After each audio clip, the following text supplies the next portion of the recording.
transition sequence. So here we go. Everybody, welcome. Everybody, welcome. Should we start that? Nah. Everybody, welcome to See For Yourself. I'm your host, HardCorey, and I'm coming at you straight from the mobility scooter capital of the world. Joining me tonight, as always, actually, I lied. It's Isaac. What up, what up? Yeah, and also, this is going to be so good. Jacob is with us also. Say hi, Jake. Yes, sir. Hello. Yes, sir, is what I like to hear. We watched Redline, the 2009. Hang on. Oh my God. Oh, this is so embarrassing, you guys. It's kind of like the movie Cars. You ever seen Cars, like the Disney movie? Yeah, it's very much like that. Cute racing movie with pretty colors. Definitely, much like Cars, because there are animated vehicles. Whoa, that's kind of that's basically the central draw aesthetically of this animated feature. Excuse me. It came out in 2009 and took a long ass time, the better part of a decade, to animate this movie. Every single frame is hand drawn. This was at the period where computer-generated animation was overtaking the industry, and it's continued since then for the most part. And this movie really, really looks like it should for having taken that long. Yeah. Absolutely. It's fucking beautiful. Every scene, every frame. Even calling it fucking beautiful is an understatement. It is truly, truly something to behold. While we were watching it, this would be like, I think, the 7th time that I've seen this movie, and even still, I paused it and went back to watch a cut just because of how much detail was present in every single one. Specifically, the one where Sonoshi gets a shell lobbed through the windshield of her vehicle and dodges out of the way of it. God, the glass shatters it's so cool. Much detail and blows away. It's beautiful. We're getting super far ahead of ourselves though. Let's introduce what this movie is about. So this essentially takes place in a futuristic world where humans and aliens coexist, and they have colonized a whole bunch of different planets across multiple galaxies, right? So it's basically Star Wars crossed with F-Zero crossed with wacky racers with Mario Kart weapons involved. Yep, and Power Rangers and everything else that you know. Yeah, Teenage Mutant Ninja actually, Turtles. very true. Yeah, exactly. There are transforming heroes. There are mechs. Piloted with boob cockpits. Beep beep. Here comes the train. Here comes the train solo. Everybody get ready. Spoiler. Spoiler alert. There's a train. There is a. It's weird. There is no train in this movie, right? I was also thinking that nothing based on trains or everything's just really cars and motorcycles. Pretty much. There are motorcycles. Yeah, good point. And there is a mech. Yeah. The Voltron suits where they jump in and get sucked, just enclosed in this bag, this sack, and it sucks around their necks. You're right. There is an entire planet full of, biomechanical beings. They're like transhumanists. So they've enjoined themselves with a grand planet-wide network. And replaced parts of their anatomy with machinery. But we'll get to that. It's badass, but let's start off with what happens. So in the very beginning, basically we're introduced to this is the greatest intro ever, right? Because it pretty much shows you exactly what this movie is about, which is expression of speed and power and chaos. And I cannot think of an intro that suits the theme of a movie better than this, right? Yeah, man. How long was that intro? Oh, I don't even know. It wasn't even that long. It was a handful of minutes, but it shows us. Oh my God, yeah. Yeah, it shows us what they call the yellow line race, which is something like a I guess it filters out the racers who are good enough to join the titular Redline, which is the biggest race in the universe. It's a big time thing. It's huge. It's Literally, the whole monumental. galaxy is so into this race. It's not even funny. It's like the NFL. Well, they even insinuated that there's International Football League. That's the thing, is that they specified that there are multiple galaxies when it comes to when it comes to the TV hosts talking about the actual Redline race. They talk about how 82% of the galaxy is tuned in, so they have TV ratings per galaxy. So this is huge, A humongous race.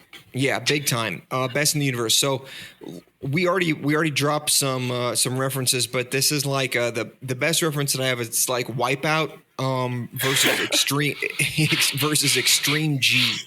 So there's all kinds of different vehicles with different setups and sizes and such, and a lot of them have weapons and stuff. There's a lot of guys that have missiles. Pretty much everybody has missiles.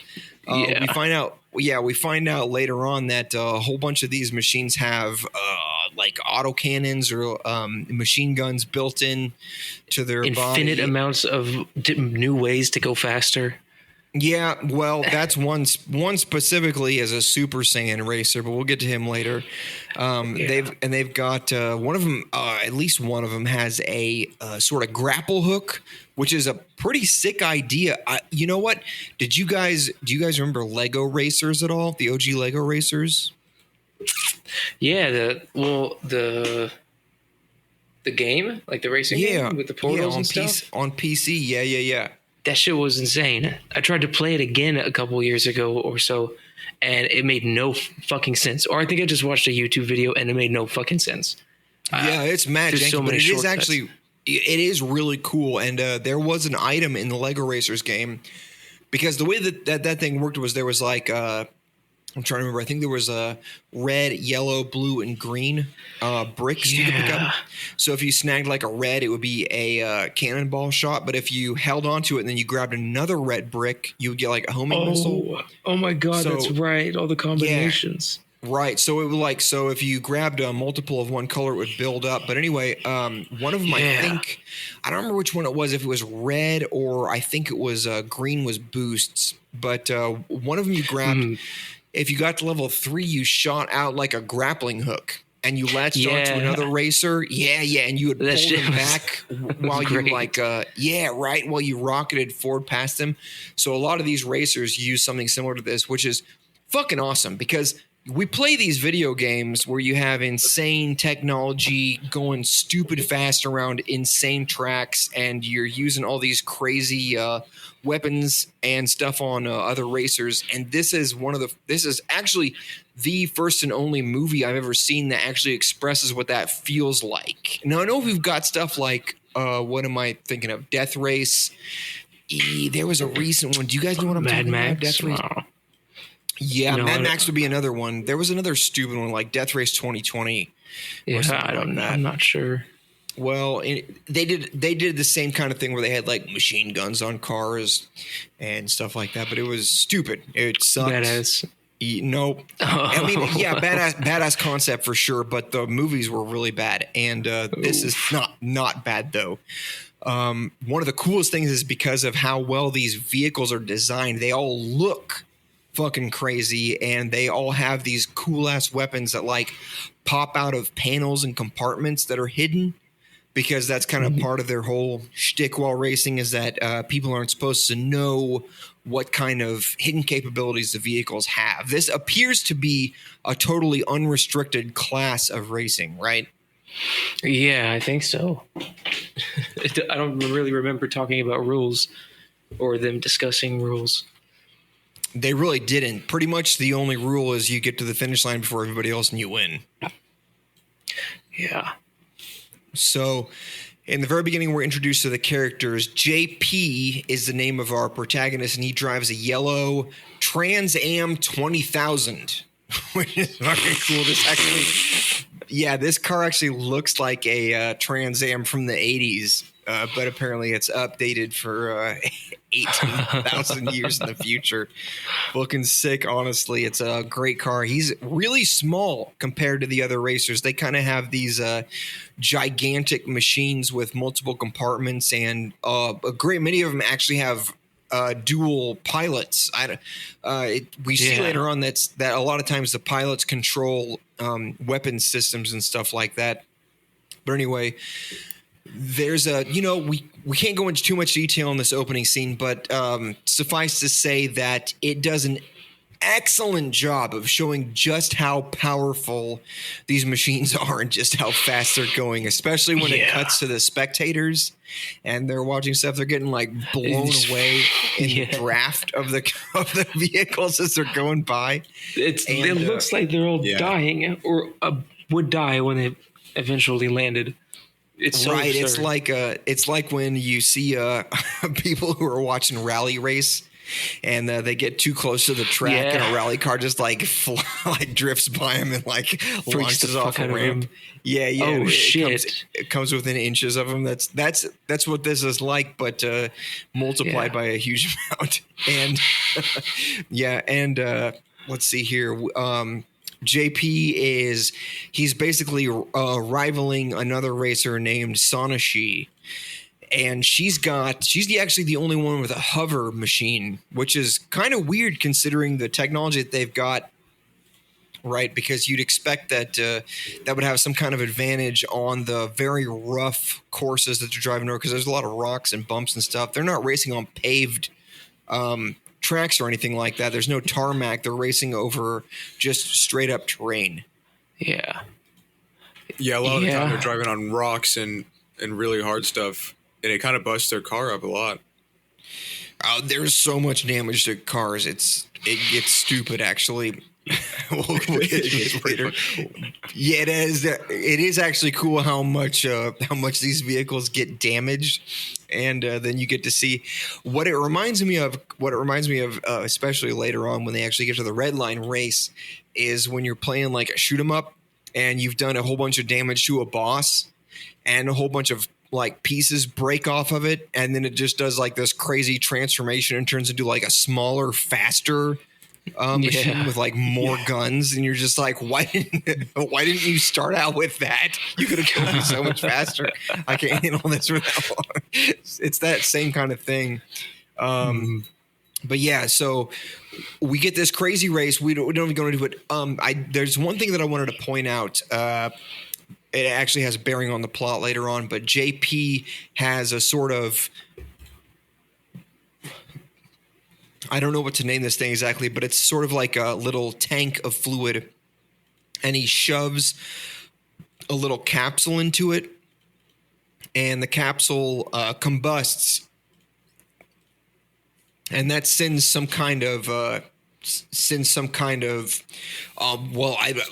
feel stupid, but a combustant through his ignition system, and it's called a gold nitro, right? So again, we get back to video games where you have boosts that you can use like F-Zero. You can only use so many of them before the engine blows apart, though. So at the end of this race, JP uses one of these, and we get this fucking killer shot of the explosive chemical reaction ripping through his engine. Was the Fast and the Furious the first one to do this? I didn't ever see those, but probably. Oh my God! Could it be that none of us have ever seen the Fast and the Furious? I've never seen it. Boom. Jake, that was the part that you were supposed to lie and say yes. You're right. We'll edit it out. Edit it out. Yeah, no, we're keeping it. Okay. Yes, I've seen it. We're keeping it. Yeah. Oh, that's what I thought. That's what I thought. Right on. Yes. Oh man. Good the youngest one here saw the oldest movie we're talking about. Whoa. Isaac, stop. Isaac. Whatever, man. It's a badass scene though, and JP fucking takes off. Sonashi's hover machine has been blasted into the water alongside the course by some missiles, and she's racing him with her own boost. She's got her own boost. This is one of the first parts where we see just how much detail has gone into the control schemes of these machines, which keeps popping up here and there, and they're never really elaborated on. They're pretty much all just eye candy, but every single one of them is so intriguing. Like Sonashi and her hover machine, she's got this like ape hanger style, like motorcycle control bar with all these kind of cool switches for her thumb, and they've got like different faces on them to indicate what they do. But they've also got caps, so like during a bumpy ride she doesn't accidentally press them. She has to like flip up the cap with her thumb and then select the right one on a little pad. Dude, it's a cool as fuck design. Yeah, so many of these everywhere, so badass. So she's boosting toward the finish. JP's beating her, but there's something else going on in the background. There's a guy named Frisbee. I don't know what this guy is. He's not human. He's an alien, and he's got double opposable thumbs, which is a cool design, right? He's got like thumbs coming off of his hand where his pinky ought to be. It's kind of weird, but you know what? He's like an ogre. Yeah, think about how good your gaming skills would be if you had that shit, man. Think about dual wielding like mice. What if you had 2 mice? Ooh, you could go twice as fast. Trackball mouse in the left hand. Think about it. Play with your feet. Tickle your toes. Did you guys ever see hang on. Oh my God, what was that one anime about the brother and sister who get transported into a world where like supremacy is decided by beating other races at games? Do you have any idea what I'm talking about? Wow, no. Sword Art Online. That's all I can think of. No, it's a guy and his like little sister. They get transported into a world where humans are losing to other races, and like the god of the world brings them in so that they can give humans a chance, and they get into these crazy like game battles against the leaders of other races. Oh man, that sounds fucking sick. Yeah. No game, no life. No game, no life. Get that on your underwear. I highly recommend it. I will say that it is real pervy, and I almost quit after the first episode because of a specific scene, but I am referencing that scene where the little sister is playing, she's playing 2 PCs and FPS with her feet. Let's go. Oh, yeah, sick. playing online with other people. Yeah, it is what a fucking freak. It is a lot. There's a lot of pervy bullshit, but if you can tank through that, it's actually a cool show. It's only like 12 episodes, but anyway, yeah. Nice shout out. Yeah, Frisbee. Yeah, shout out fan service. Shout out to No Game No Life. That's what I'm up. 12-year-old sup. Yeah, toes, dude. Shout out to Little Feet. Frisbee is not a gamer. He's a mechanic, or specifically, he is a fixer. We don't know much about this yet, but he's with a mobster. Clearly, the dude's shoving just like fingerfuls of coke into his face the entire time he's talking to him, and he's making sure that's speaking perfectly clear and articulate. Yeah, with fingers all up in his shit. Well, he's an alien, so maybe he has a mouth elsewhere. Ooh. I don't want to know where. Yes, you do. I don't. Frisbee ignites a bomb that's been installed in JP's Trans Am, and I don't know. What did you guys think of this crash? The first crash? Badass, dude. Yeah. Yeah, the slow-mo shots just rips up. Yeah. You can really feel the weight of the car like just ripping through the ground. The momentum is expressed so well by the slow motion blasting apart of body panels and transmission and wheels. Yeah. And then it ends with them slamming into the barrier at the corner of the track with just like a boom, and there's just like no more to it. It's so funny. There's so much dust and debris, and then it just like concludes it concludes without any kind of drama. It's just like boom. He just hits that barricade and it's right. It's perfect. So that's how the first Redline race went. Sonashi wins. We get a little bit of a glimpse of a lot of these other characters during this race. The characters that will come back through the rest of the movie. What was you guys' impression of Sonashi when you first saw her here? Oh, It was a strong, independent woman. Yes, strong, independent woman. Is this movie woke? It is pretty woke. Is it woke? Isaac, what do you think? I didn't get any hints of wokeness. I thought she was pretty.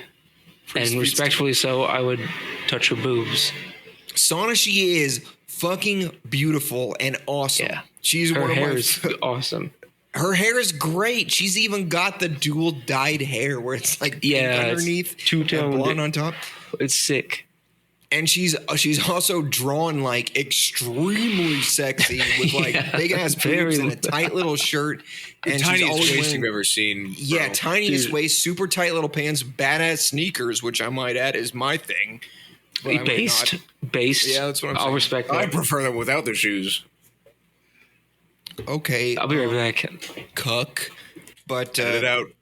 Sonashi is fucking cool, and we'll find out more about how cool she is. This first race kind of gives us an idea of her personality, though, because even though she gets blasted by the missiles, she's the only one to make it out besides JT. Even though she gets blown into the water. Oh, also, I forgot to mention, after she gets knocked into the water, she has fucking Vernier thrusters. Like, she has, like, directional rockets that she pops out of the side of her vehicle, and she can control them, like, change their vector with her steering handlebars. And so she comes out of a spin by like thrusting out of it, like as if you're playing like a Moonlander on the old Macintosh. She like comes out of her spin by like barely thrusting to like point herself in the right direction before she hits her boost. Yeah, that whole scene was such a struggle. But she rules. Oh, she's awesome. Yeah, she kicks ass. JP though got busted up a little bit. It looks like he broke his arm. At least it's amazing he didn't die. These fucking cars must be made out of Gundanium or something, because he didn't die in that crash. So he's in the hospital bed after that, and he's watching news about the race. And then his buddy comes in, Frisbee. Once again, what? Hang on, this just hit me. Holy shit, Isaac, you've seen The Great Race. Do you remember the news editor? I'm on speakers right now, but the news editor? Yeah, the guy with the cigar. Yes. Do you remember his right-hand man who he makes, like, crawl out onto the ledge to grab the pigeon? His name is Frisbee. That's fucking hilarious, dude. That's either one of the weirdest coincidences. No, that had to be. That's what I'm thinking. It's crazy, but anyway. Oh my god! I'm making more eggs. I'll be like 5 minutes. 5 minutes? Okay. Maybe 2 minutes.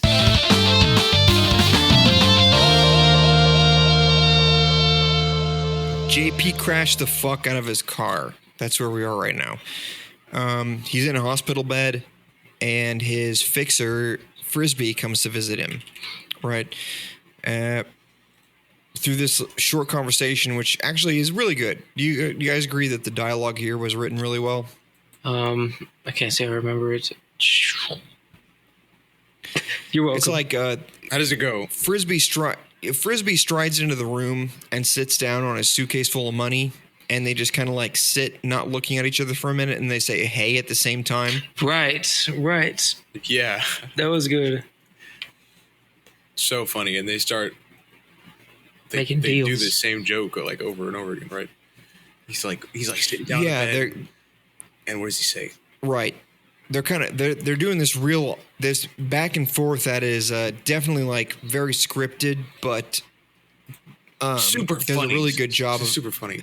It is very funny, right? And expresses how awkward their interaction really is, because we don't really know for sure right now, but it's pretty evident that JP was in on the fix, and the fix was Frisbee blowing his car to make sure that he didn't finish. So there's an element of distrust between the two, but also a weird element of Frisbee feeling bad about it, and because he knows that JP really wants to win. We don't really get the depth of their relationship until a little bit later on through flashbacks, but this is enough to let us know that their whole relationship is not strictly business, right? Yeah, I think so. Yeah, there's a bunch of weird undertones in their relationship. Exactly. Yeah, this conversation does a very good job of letting us know that there are undertones there. Especially when JP basically rejects the money. Like, Frisbee gives him a suitcase full of cash, and JP throws it back at him and tells him, "Fuck yourself. I don't want that. I just want to race." And then there's a twist right here where a news crew breaks into the hospital room and alerts JP that he's been selected to race the Redline. Big time race. The Redline. Big time race that the biggest race in the whole galaxy, man. Biggest race, not just in the whole galaxy, but in multiple galaxies. Yeah. It is the biggest big time race. All these guys are shoving cameras and microphones in his face. JP is confused. He finds out that two of the racers who qualified for the red line during the yellow line race that he lost dropped out. And it's because they found out that the race is going to be held on a planet called Robo World, which sounds sick, right? And we get a brief introduction to Robo World, and these guys are like, like we were saying, they were essentially Nazis. Like, they're extremely fascistic with their command structure, with the president who decides everything, and then one general who basically determines where their military goes and what they do. And then they also have another dude who I can't remember his name specifically, but he's essentially the coordinator for all their engineering and weapons development projects.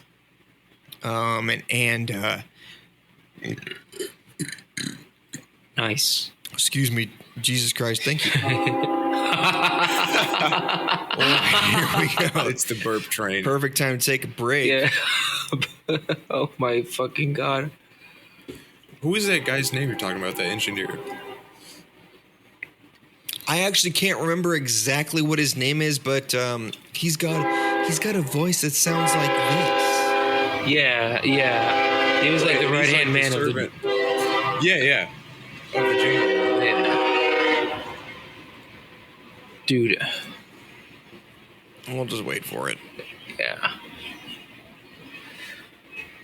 Anyway, he's got a wand, and it's not just a wand, but it's cool because he kind of, I actually liked that part of his character where he holds the wand like he's a conductor of an orchestra, right? I missed that part. Well, that's pretty much all that he does is he holds a wand. Holy shit. And yeah, he doesn't really swing it or anything, but the wand is a conductor's wand that Sick. they would move to suggest an orchestra, keep him in check. I don't know fuck all about classical music, man. I don't know what they're called, what it is that he does, but yeah, that's what he's got as a conductor's wand. That's kind of his whole character, and he's also got a voice that sounds like this. I can't believe I don't remember his fucking wand. He's got it the whole time, but he doesn't actually do much with it. It's kind of like the only thing that he's holding. Yeah. Yeah, everybody else kind of has a thing. Like the president has it's what did the fuck? So the Robo World guys, they look like they're humans or alien. Actually, I didn't see any aliens in Robo World. They pretty much all looked like they were humans that had been mechanically modified, right? Like the president has some kind of like he's got some kind of like circulation system with tubes coming out of his face. He keeps hitting the vape off of it too. Yeah, that's the thing. He's got like a straw hanging out of his helmet that he keeps puffing on or sipping on, or Lord knows what that thing is. And then there's also General. Right. There's also General Volton, who we see, I felt stupid for not noticing this the first handful of times that I watched it, but he's got a helmet that's like a big, long projecting metal spike, as well as some fanned blades that come out over his ears, exactly and like perfectly JP's hair. Yeah. Right, which is like right. It perfectly mimics exactly. Yeah, yes, right. He is the Metal Sonic JP, and I have some notes about that later, so we'll get more into that. But that's what Volton looks like. All the guys kind of have like a basically human face and body, but with some kind of biomechanical lots of attachments. Yeah, some kind of biomechanical integration into whatever the fuck they're dealing with. And it's clear at this point that they know about the Redline race happening on their world, and they are vehemently opposed to it. They do not want it to happen. Yeah, that's agreeable. And JP says, fuck it, I'll do it. So he gets transported to Europass, which is a satellite moon of Robo World, where the contestants are gathering to prepare. And he meets up there with his mechanic, who is a weird, pervy, four-armed old dude in a skin-tight suit. I don't know. I don't know if they ever say his name. Does anybody remember them saying his name? No, I still don't know.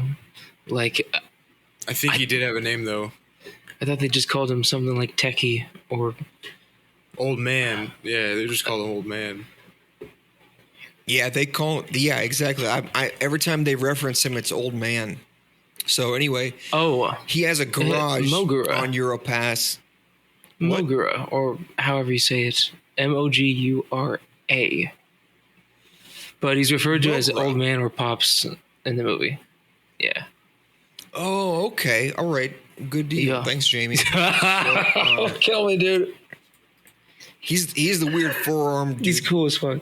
We'll call him Pops. He is actually cool. Yeah, he is cool. Here's the thing. When you first meet him, he comes off as kind of unlikable. When you first see him, the first scene of him is like, what am I looking at? Some kind of contortionist underneath a car, but he's got all these limbs and you can't tell how many quite yet.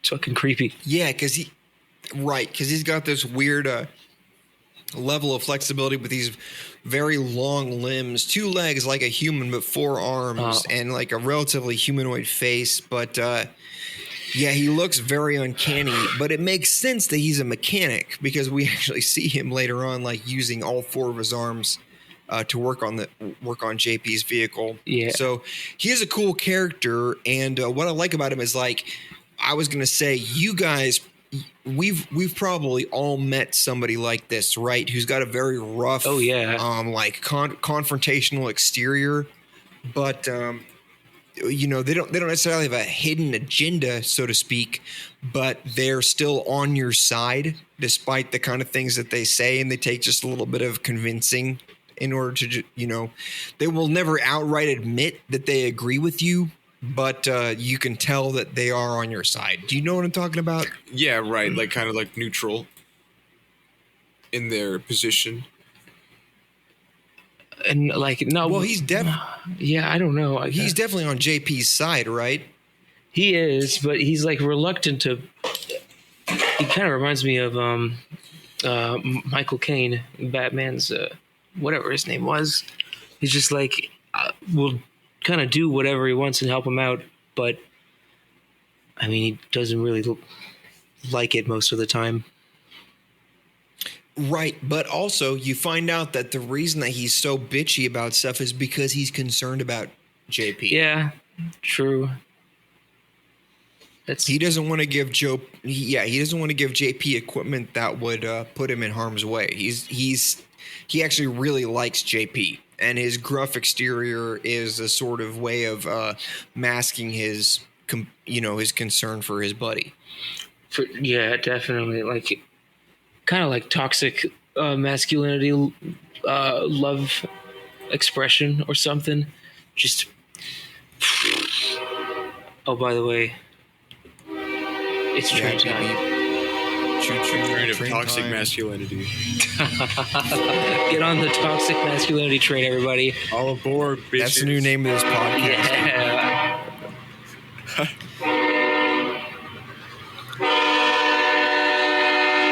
That's so fucking loud, dude. He is slamming that thing. Fuck's sake. Okay.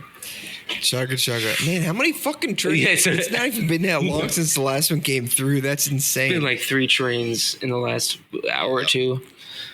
Yeah, that's crazy. Okay, so anyway, JP meets up with him. He says he's reconstructing his Trans Am. Frisbee is there too.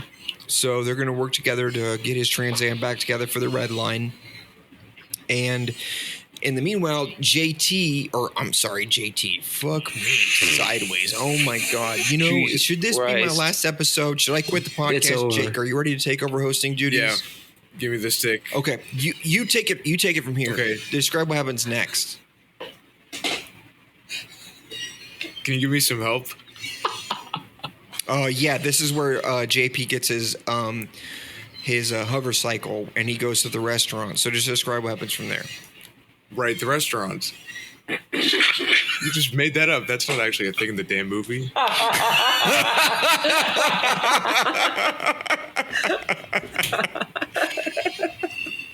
Oh, shit.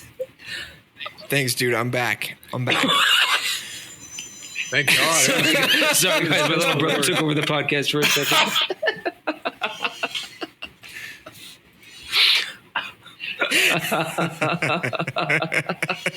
You do that the whole show? Fuck this. Yeah, that's what I'm saying, right? You don't even know the first thing about it. Yeah, this isn't even 10% of my power.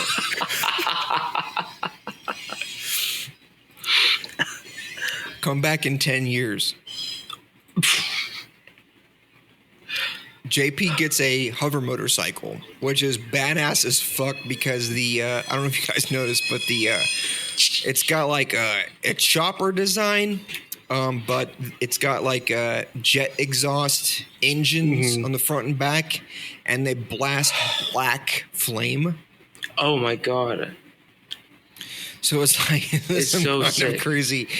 Yeah, that's the coolest expression of an anti-gravity engine I've ever seen, which is dope. So here's the thing, that this seems like a sort of just like dope thing to show in an animated movie, but this actually has some ties into JP's fixation on Sonashi because she uses an anti-gravity engine. We don't really, there's not really a clear indication of that yet, but I think that it was intentional that they picked an anti-gravity bike for him to ride around, specifically because he wanted to know what Sonashi felt like while she was riding her anti-gravity racer around. Whoa. Deep. Whoa. Right. So he takes the bike out to visit a restaurant out on in the middle of nowhere near a pass and meets Sonashi. And she's ordered some food, which looks really fucking good at first glance, but it turns out it's not actually spaghetti. It's full of worms. God, dude. So she doesn't eat it, which is a bummer. Yeah, I know. That's a huge blue ball moment. That food looked really good when they first showed it on screen. Well, it looks really good Anyway. when that other guy comes up and just eats the whole fucking just In one bite. It just scoops everything It does up. look good, right? But then one of the worms crawls out of his God, head. that's one of the holes right. in his head, and it squirms around. God damn it. Like he's Yeah. Shit. But anyway, JP starts talking to her. He introduces himself and says that he's just scoping out the competition, but he's clearly very flirtatious, right? Yeah. Like he's kind of chatting her, and she pretends to take no interest, and she says that she's only interested in racing. exposits that it was her dad who built race vehicles, and so because of that, she was only interested in racing faster and faster vehicles. And she has a necklace that they specify is made of some kind of material they call steam light. Of course, like there's no explanation for what it is. You don't need to be, but she has something called steam light, and JP, makes mention of it, and then somebody else shows up, this other guy, and he points out that a steam light is 100 times more powerful than a gold nitro. And keep in mind it's like that shoving 100 gold nitros in your cylinder. That's crazy. Yeah. Right. Remember at the beginning race, JP shoves a gold nitro into the, I wish I knew more about cars so I could say what this was. It looks like some kind of, it's like some kind of chemical that you would put into the, like you put it in, you kind of push it that's what it into looks like. A ball of water, and it kind of dissolves. Yeah, in right. there. It's not water. It's part of the fuel circulation system of his engine. Yeah, and it's some kind of chemical that has some kind of excitatory effect that increases the explosive capacity of the fuel. That's basically all that I can, dropping Mentos into Coke. Maybe exactly. Yeah, very, very fucking stupid I'm going to analogy, but it's I don't need this shit. No, but extremely accurate. That's exactly what it is. I couldn't have said it better myself. I'm not lying at all. So Sonashi has a steam light. Somebody else rolls up, and it's this dude with a weird kind of like rock covered bird face. I don't even know how to describe him, but he says that his name is whoop whoop whoop whoop whoop whoop whoop. Oh, sorry, I became a juggalo for a second. His name is Shinkai, and he's another racer. He's got a partner named Trava. And so JP asks where Trava is, and it turns out, Trava's right there getting the fuck beat out of him. Just a piss. This guy's wailing on him. Oh, my God. Wailing on him is honestly downplaying it. This dude is getting crumpled. The ever-loving goddamn sex ripped out of his shit. It's so brutal. This scene is... It's pretty brutal. This scene rules. He's getting his face beat in, knocked down to the ground. This is like the funny thing is that this scene incorporates some legit, mixed martial arts tactics where Trava gets knocked to the ground, and then he's like trying to use his legs to like push the other guy back, but it still doesn't work. It still doesn't work. He's still getting absolutely God-lovingly pounded. Blood is spurting out his face. The dude beating the shit out of him, his name is Dezuna. And we find out that Dezuna is a conscript, or, I say conscript. I don't actually mean that. He's it might be conscription or it might be volunteer of the Robo World Army, because you can see he's got a cool design, right? Like it looks like he's got a human face stripped of flesh that's just bare muscle with like mechanical parts wielded over his jaw and like nose and cheeks. Yes, it's fucking awesome. Yeah, almost like it's cyborg. A very cool. Yes, I mean he's definitely a cyborg. I think that all the guys in Robo World are cyborgs. You can safely call them all cyborgs. Yeah, right. But he does have an organic part of him, which is really strange. They're not totally. You're robots. talking about his penis. Yes. Yeah. Oh, right. Robocock. Yeah. That's not that funny. That was quick. That was good. Come on now. Quick and good. Right. I'm sorry.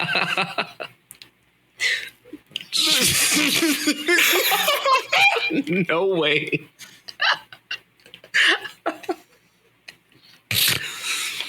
Damn. I'm only half here.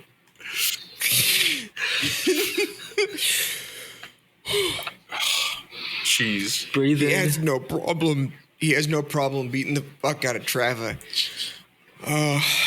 And then somebody else enters the Oasis restaurant. This is Machine Head Tetsujin.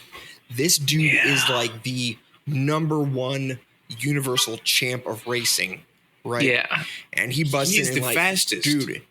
He was proclaimed Not as just the the fastest in the universe. but his aura is like It's multiple times Earth colossal. gravity, right? Oh, absolutely. It's insane Google's the way that he plexi pushes aura. in. And Desna has just got done beating the fuck out of Trava, and Tetsujin walks up and he says, "Move, trash." And Desna says, "What did you call me?" Did we explain that And- Desna is constantly crying? when he cries, he gets strong. Yeah, That's this whole He thing. doesn't stop Yeah. fucking sobbing. He's hysterical. Right, he cries constantly. And so Tetsujin says, "I called you trash, now get out of the way." And so Desna starts kicking him in the face, and Tetsujin says, "Fine, if you won't move, I'll just go around you." Like, that is so badass. Yeah. Tetsujin's so fucking cool. I love this. He's one of my favorite characters for sure, because he doesn't give a fuck Yeah. about anything except for being the fastest motherfucker in the universe. Fucking love it. it's really fucking cool. Just a pure racer.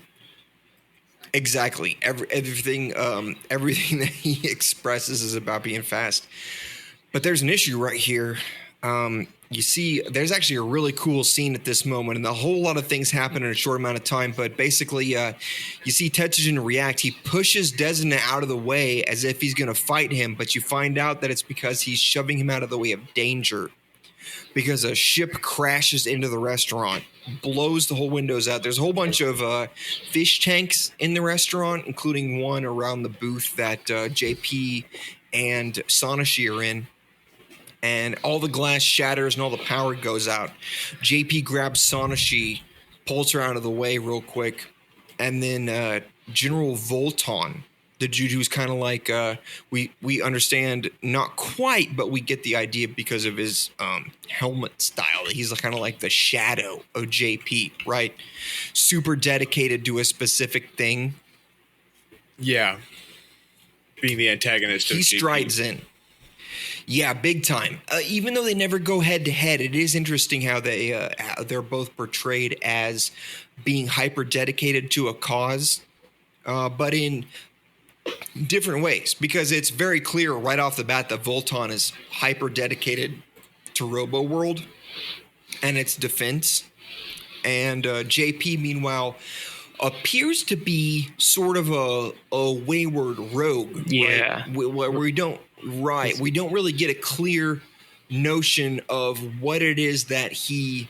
How do I say? He's this? just like a badass without a cause. He's just a. Is it a shonen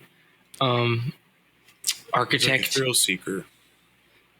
Yeah, that is what it seems like, right? Where he's just kind of like, "Oh, you think you can beat me? Fuck you." Yeah. Yeah. That is what he comes off like. Because he's got, we didn't even really go into his design, but he's got that, excuse me, he's got that pompadour haircut, like, to a ridiculous It's extent. hilarious. Like, let's be real. Sticks way far off of his head. And he's got the leather jacket, the leather pants. Pretty eyes, dude. Very accentuated sideburns. Big time sideburns, very accentuated baby face. He's a really handsome guy. Yeah. He's got a comb that he yeah. flips out of like a knife handle, like it's a switchblade. Yeah. Yeah, it is actually like a stiletto knife that folds out, but it's a comb. Yeah.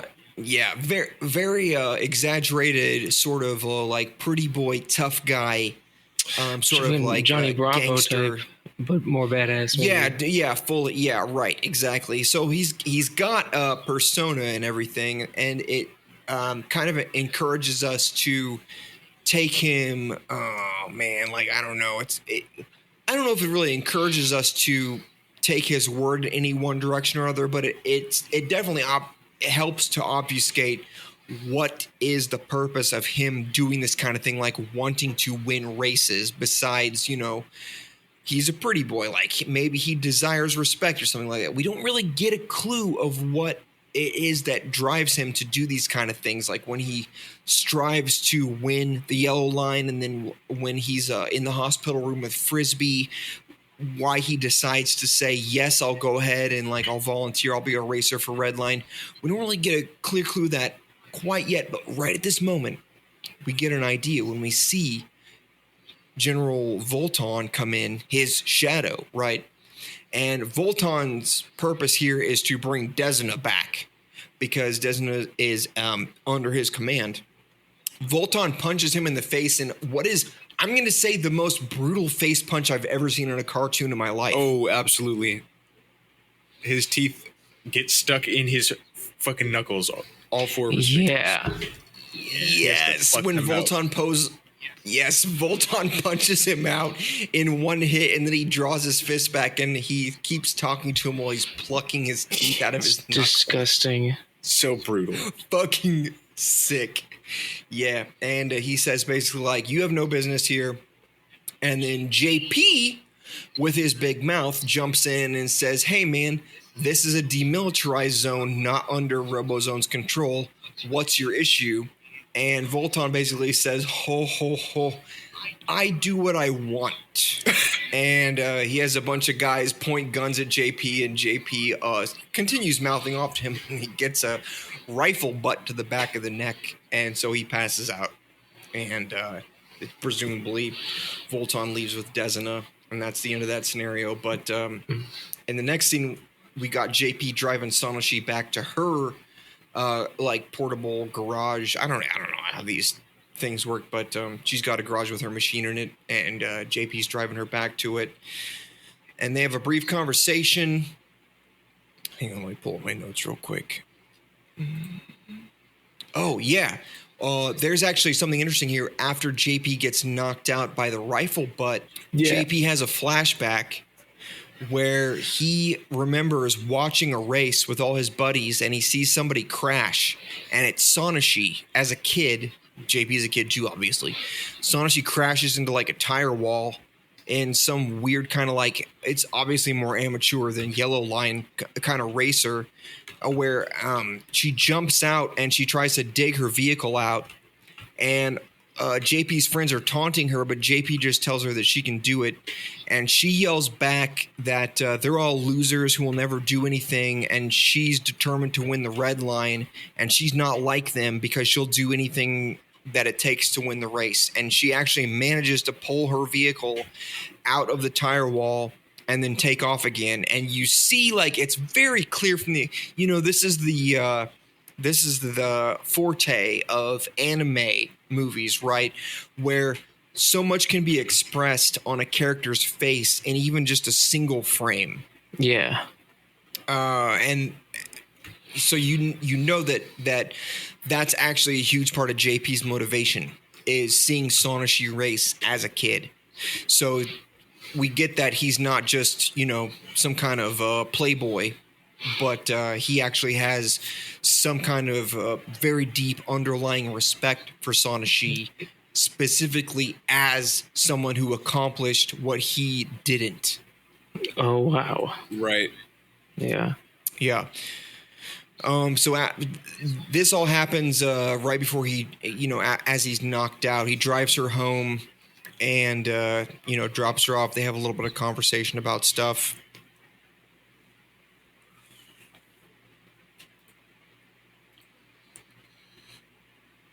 Sorry, I'm trying to remember my notes. In this next scene, they fuck. They get naked. Yeah. We do see her titties. Mega fucker. You do see her titties. That's later. Then he gets back to the garage.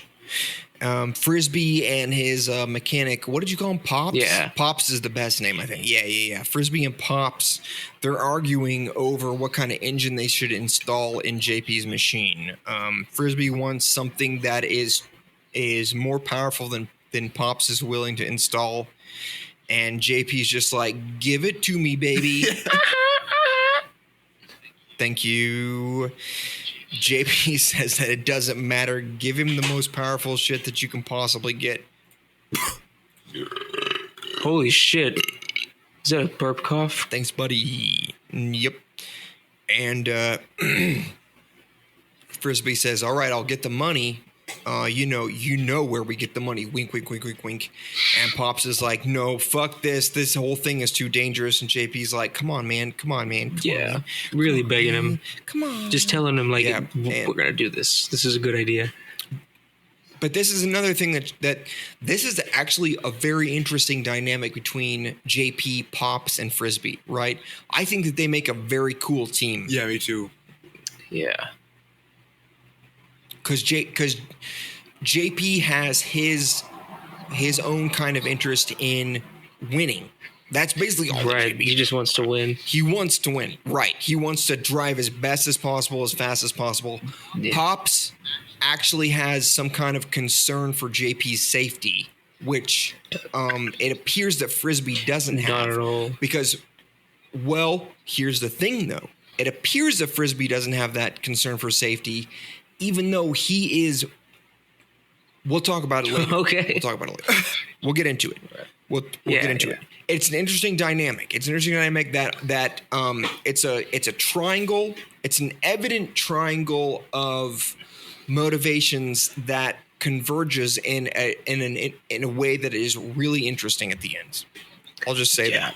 But it is fun to watch it play out, right? Because it appears to be a bunch of tension between the three. Don't skip to the end of this video to find out what don't it skip. is. No, because you'll miss it. Well, we're not going to talk about it at the end of the video.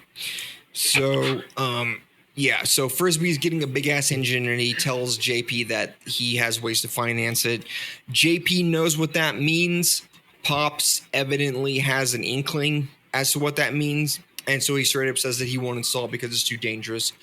JP convinces him that it's okay. They're going to get this big ass engine. It's called an Airmaster 9000. Yeah, bitch. Yes, sounds like a vacuum cleaner. It actually does. Airmaster is a shit name for an engine. No, it sounds sick. The Airmaster 9000. No, dude. It sounds like Air Mattress 9000. Ooh. Yeah, I don't know. Air is just not a powerful word. Not. Yeah, I get it. 9,000. That number evokes power. Gustbuster 9000. Ooh. The Gustbuster is a much better name. Yeah. Much better. I think that I'm going to call it that from now on, actually. Let's change that up. Gustbuster is... Yeah, okay, all right. I'm redoing my notes real quick here to replace every time that I said Airmaster with Gustbuster. In the meantime, Sonashi's at home wearing no shirt. So this is one of those scenes. Yeah, it is. This is actually very funny. She's walking around her garage, like rec area, not wearing any shirt, clearly, and she's watching herself on TV. Right, she's watching the Redline news channel. And she's watching like an expose about herself, talking about her car. And she sees a shot of herself leaning over her engine. Oh, yeah. With the focus like on her butt. And she says, nice shot of my ass, as the actual cut is on her sitting shirtless on her sofa, which is that's honestly very funny. That is, I didn't even pick up on that. No, that's a very funny joke. But she's watching, she's kind of watching intros of the different various racers. So here we get a little bit of background on the different guys that are entering the red line. Oh, I think there was one of these guys that I typed out, the Pursuer. Was he in this list, or when was it? That's a random character. Oh, the Pursuer is from Dark Souls 2. No, he was in this movie, and he had was it like a shotgun? There was like a news clip of him just blasting a couple people on the street, and then hitting them with it. That shit was killer. He's in there. We'll get to him. They first introduced the Super Boyns, which are a pair of, I think they're sisters. I think they're twin sisters, but they come from some kind of planet with magic power, and they drive a transforming vehicle. two girls, and they're pop stars, evidently, because they like advertise that they have a new single out. Oh my God, and show a little bit of their music They're video. idols. Yeah, they are like K-pop Yes. stars. Exactly. Yeah, they're pop idols. There's also a Batman and Robin XB. And they're super inappropriately called. These are the funniest guys, I swear. Yeah, definitely. They're called Lynchman and Johnny Boy. And they're bounty hunters. They're definitely modeled after Batman and Robin, but they're evidently known for being so violent that at the end of their little introduction, they advertise the best brawls of Lynchman. Like it's a video you can purchase to see him beating the shit out of people like it's bum fights. So that rules. Then we get introduced to a couple others. There's a cop who looks like a gorilla and rides a motorcycle, so they call him Gory Rider. And he's got a beef with these two other guys who are, I don't know if they're like brothers or just like partners in crime, but they're called Mickey and Todoroki. And they've definitely got a beef. Apparently they've been arrested by Gory Rider, and so they have a big time score to settle with him. Gory Rider, meanwhile, is, basically what can you say? It's the worst of what you think of cops. He's the like ACAB poster boy, right? He's like super violent. Yeah, But he I think abuses he's his power like big time. It's hilarious. Definitely, but it is hilarious, and I think he's kind of cool because he's an alien like gorilla looking dude, but he's banging this super hot blonde chick. Yes. Yeah, dude. That they don't make they don't even pretend like there's any kind of question of it. So I like that a lot. But anyway, those are those are the some of the racers that are coming up against. Oh, they also mentioned I don't remember if I mentioned it, but Tetsujin. That's when he explicates that he's above and beyond every other racer in the universe because he's fused with his racing machine. He does not pilot it, but he is it. So he's kind of like a mechanical dude who basically just built off of himself to create a racing machine. And that's how he's one of the top racers in the universe. In the meantime, the crew, JP's crew that is, they got the Airmaster engine. I just wanted to point out at this point with the animation and sound design, just because I took a note of it here.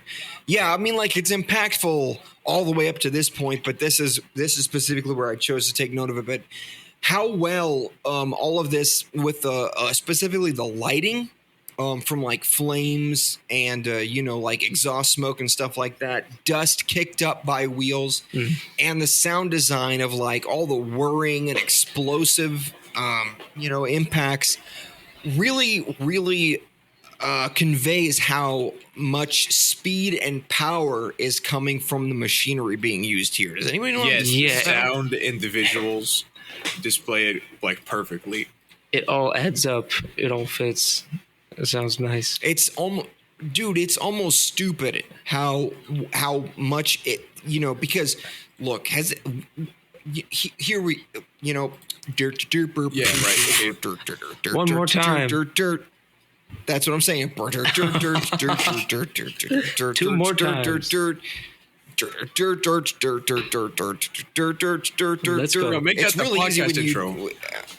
Yeah, when you don't actually use notes, it's really easy to repeat. But Isaac, what's the fastest car you've ever driven? Like with the biggest engine?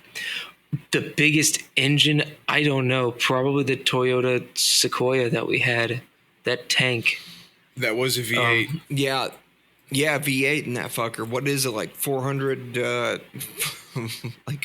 No way, 400 horsepower. I don't know. No, not horsepower. No horsepower. I'm talking about displacement. Horsepower is probably in the 200s. But yeah, big engine. Big engine. Yeah. Moves you over. Yeah, moves you over stuff real fast. So powerful, so cool. I miss it. Yeah. Jake, what's the biggest car you've driven? You just go ahead and make something up. The biggest car I've driven, I drove a monster truck. Monster truck? Yeah. Nice. Yep. He drove. Have you heard of Gravedigger? He drove. Yeah. Yeah, I was gonna say he drove Gravedigger. I drove Gravedigger, You remember bro. Yeah, Monster Jam 2016. I No was there way. first time. Yeah, first time a backflip was performed by a monster truck off of a vertical wall. Gravedigger. That was Jacob driving it. Yeah. Give it up for shout out to Jacob and the monster truck community. Thanks, guys. I'm actually really underrated in the scene. I know, but it's because you're so humble. Because nobody really knows who the pilot is for Gravedigger. They made up this whole like kayfabe story about how it's his son, like the OG Gravedigger's son, is actually driving the truck. But it's really just Jacob, which is crazy. Yeah. Yeah. We're probably gonna have to cut this out because it's No, leave this in. PR Yeah, it's a PR catastrophe to actually mention it. The biggest car that I've driven, it's the. I've got that Lexus 430 or whatever. It's got the V8 in it, and it goes quick. I don't know how Sweet. quick, but That's so dope. yeah, it goes quick.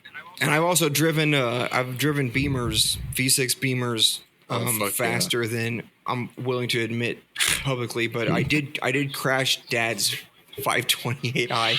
Oh yeah, from going too fast in a straight line. Yeah, he brings it up a couple times whenever we're working on my car. Yeah, bent the chassis in half, dude. Insane. I was going a straight line, Dukes of Hazzard over a culvert, and bent the chassis in half. But I will let you know those things go fast, so yeah. it is really thrilling to drive. Oh, what about those things that we rented out in the desert out in Nevada? Those things were dope too. The ATVs, Yeah. those fuckers would go 50 miles an hour on relatively rough terrain. It was powerful. That shit was. Yeah. Did that lesbian chick that was working with them, like she owned them and she would rent? Yeah, It's possible that she was lesbian. I think she was hot, if I recall correctly. Well, if she's lesbian, then it doesn't matter. She mentioned just her me. wife like 3 times, and it just made me uncomfortable, and I just had to bring it up. What the I fuck? left Are a you bad review. homophobic?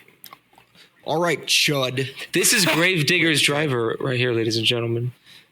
Homophobic Jacob.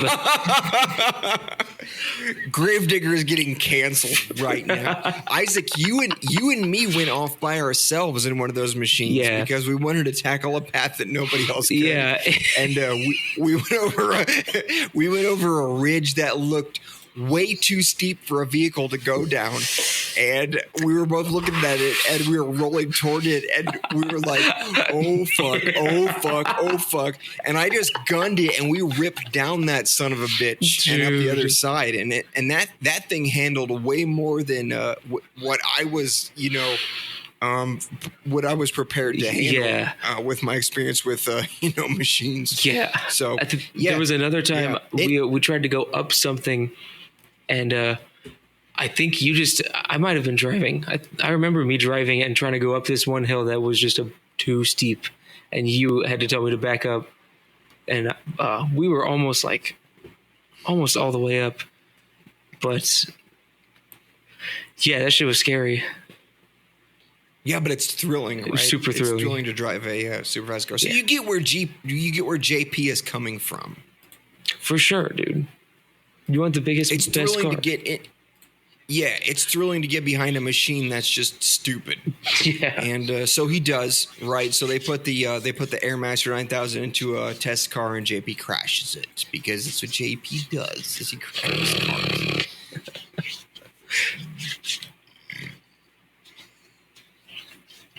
In the meantime, God damn. I'm sorry, dude. There's a lot of air in my guts. I get that. I'm the Airmaster now. Airmaster 37. 8. No, yeah, Airmaster 38. That's me. I'm gonna be around for a long time. There's an issue with Robo World, right? They know that the Redline crew is incoming, and they have. Hang on 1 second here.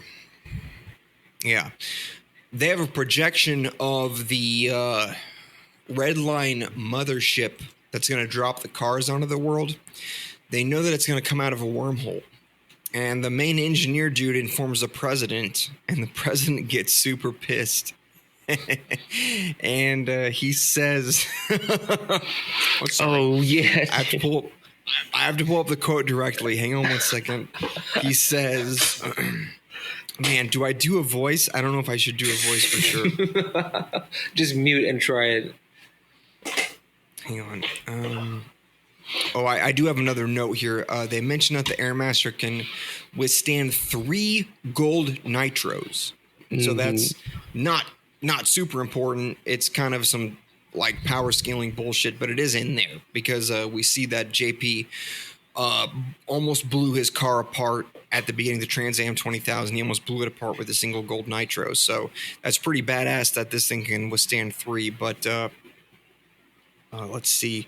We get this scene with the RoboWorld president and the engineer talking about what they're able to withstand. And here we go. The engineer informs the president that they have developed a new weapon called the hyper disintegration cannon. It's like something out of Total Annihilation. Yeah, and he specifies that the president is going to love this name. Like I like so much that they specifically picked a badass name for it, and then we're proud to show it off. That's so cool. It's so funny. However, Lynchman and Johnny Boy, remember these guys are mercenary bounty hunters. They got hired by the Redline Commission to go in covertly and disable the satellite weapons. So it's not going to work, just so that their mothership can warp in. Meanwhile, let's see. JP, he finds out that Sonoshi left an earring behind when he took her home. So he drives back, drops it off to her. But then he fucking Sigmas out, and he leaves before she can actually open her door and come to see it. But, she knows who it's from. Come on now. Yeah, JP's driving recklessly on his sexual high through the desert with his hover bike and crashes. And honestly, this is one of those, like I told you guys earlier, I'm going to go ahead and say it, but there was a handful of scenes in this movie that actually make me emotional to the point where like I feel that lump in my throat just because of how beautiful it is and what it expresses. And JP crashes here and goes flying off of his bike, and he lands amidst a field of glowing flowers. There's no explanation of what they are, but they glow at night. And he crashes down, and he's unhurt, so he's just kind of like laying in this field, and he's like looking up at the sky, and he sees a shooting star while these flowers kind of like blow in some kind of invisible wind past his face. It's just so beautiful. And he has a recollection at this point of watching Sonoshi race for her life. We see that when his life is on the line, he has these thoughts, right? Because this isn't the first time that he's had flashbacks to Sonoshi. Remember, the first time was that during the Yellow Line when he wrecked his car and he was in the hospital. That was the first time we got to see flashbacks to him remembering Sonoshi's crash and her words to him about how he was a loser, right? And then we get this crash right now where he's flying through the air, unsure of if he's going to land and survive. And once again, his thoughts are on Sonoshi and her immaculate pursuit of winning races. That's where his mind goes to when he's not sure if he's going to live, right? Yeah, I follow, but it's a little confusing. It's that JP, it's basically saying that JP was directionless in life before he saw Sonoshi, and what gave him direction was seeing Sonoshi so determined to win that she was even willing to put down people that were mocking her, saying, fuck you, you don't have any idea what you're talking about. I'm going to do this, and you don't have any say in what I'm capable of. apparently JP had never had anybody say such a thing to him before. And that was the first flashback that he got after he had his car wreck during the yellow line. And this is the second scenario where he crashes his bike in the desert, and he has this flashback to remembering Sanashi and the kind of things that she did and said. She doesn't remember him at all. That's crazy. She doesn't know who he is. Yeah, right? So like I said, once again, back to the motivation of a woman representing something far greater than what an individual human is, right? JP is orbiting that gravitational singularity. Yeah. Understanding that there's something deeper than what he has ever imagined there. And so it's not just Sanashi herself as like some kind of trophy or victory as an individual, or like even worse as a woman that he pursues, but it's what she represents, right? Yes. Okay. Her name is Cherry Boy Hunter, though. Cherry Boy Hunter. That is her nickname. Yeah. They never imply that she's slutting around or anything like that. It is funny, but I assume that a nickname like that comes from the fact that she's just really attractive, and has no interest in dating men, which she openly says when they first meet at the restaurant. Mm-hmm. Yeah. She says a lot of stuff about like, I'm not going to talk about that if you won't answer first. And then she'll just like huff and puff and then just start answering or going on after telling him, I'm not going to talk about this. She does that like 4 times. Yes, right. Because it's obvious that she's kind of a loner, right? Yeah. So she is happy to open up to somebody like JP who is, she sees him like everybody else who pursues her, probably because she's famous or looks nice. Mm-hmm. But JP actually is just willing to sit there and withstand that whole like bullshit, romantic, nonsense. Like, and he's not interested in engaging in that duel. He actually loves her for what she represents, which is a deeper thing than how she acts. Yeah. Yeah, so he just kind of takes it until she considers him safe, I guess. Yeah, because he doesn't give a fuck. I don't think he actually gives a fuck about whether, she loves him or any kind of romantic angle like that. I think that all that matters to him is that he is able to get what she has, right? Mm-hmm. And we'll see that play out later. That's just, this is all predicated on things that happen later on. But anyway, there was never a scene when she was being like a bitch where there was never a scene of his face or his reaction. And if it was his face, it was like never negative. He wasn't like, ugh, how could you say that? And also she wasn't being a bitch. She clearly has respect for, True. She has a standard for men, which was her father, who was only interested in building the fastest racing machine possible. Yeah, not everybody's a bitch. But no, not at all. Yeah, she was very standoffish though, and like just standoffish. Yeah, and it didn't matter to him, so they never even like displayed him reacting to her being such a loner, which means it doesn't matter to him. She was standoffish. Yeah. Right. She was standoffish. So a guy who was interested in like, a romantic relationship with her would have been dissuaded immediately. Yeah. And it's obvious that JT proved himself by just all that was like water off a duck's back to him. He was, wow. He made it clear that he was like, oh no, I'm not here to date. Like, I want to talk about racing, but that was kind of code for, I want to know what it is that you have that I really want. Mm-hmm. Right. Yeah. So that's subtext that doesn't really clarify itself until later on, but we'll get to that. In the meanwhile, Water off a let's see duck's here. back, though. I love that analogy. You never heard that? Water off a duck's back? I don't think so. But I've done it. You never sprayed a duck I with have a hose? all the time, so that's why I'm You like, whoa. You never peed on a duck? Not yet. You never spit on a duck? I've had a duck poop on me from his butt. like You never...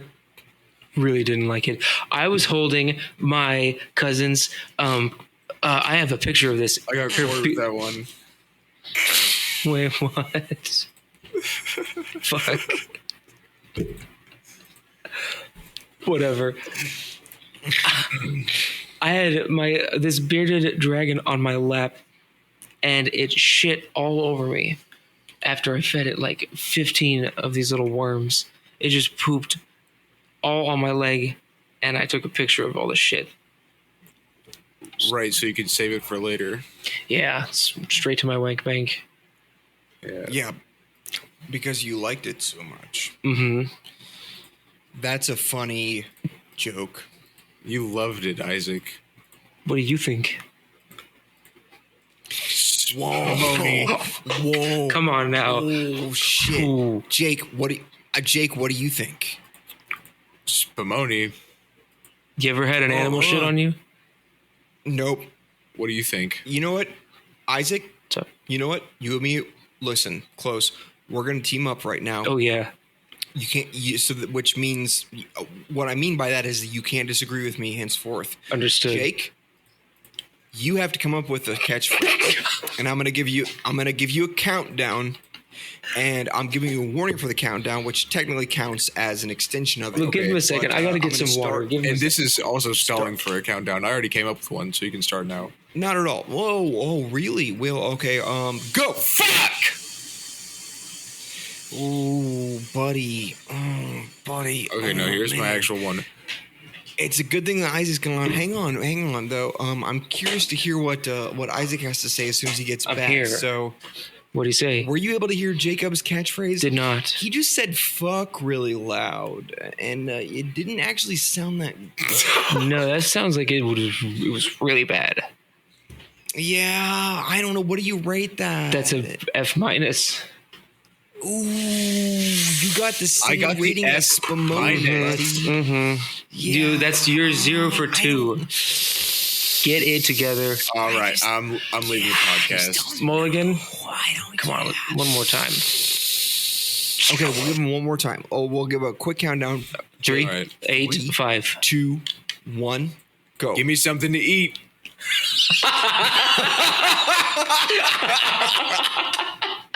Yeah. Yeah, that's it. That's Yeah, that's money, it. dude. That is All it. right. Give me something to eat. Fucking why not? All right. Whoa. Corey, what's yours? Man. Oh, you got Spumoni. Okay.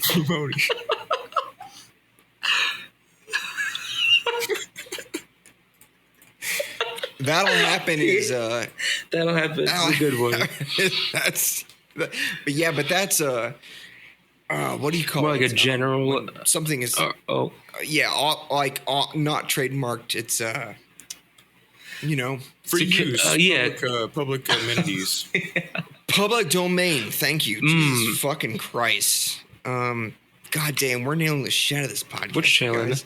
There's still like an hour of the movie left, right? No, I'm gonna rip through this. this was a long movie, wasn't it? What we get? It was an hour and 42 Oh my minutes. God. It was Very and, packed. Very fast. He was Yeah. dense, dude. we're- Fuck. It's fucking rock hard. What? dense. well,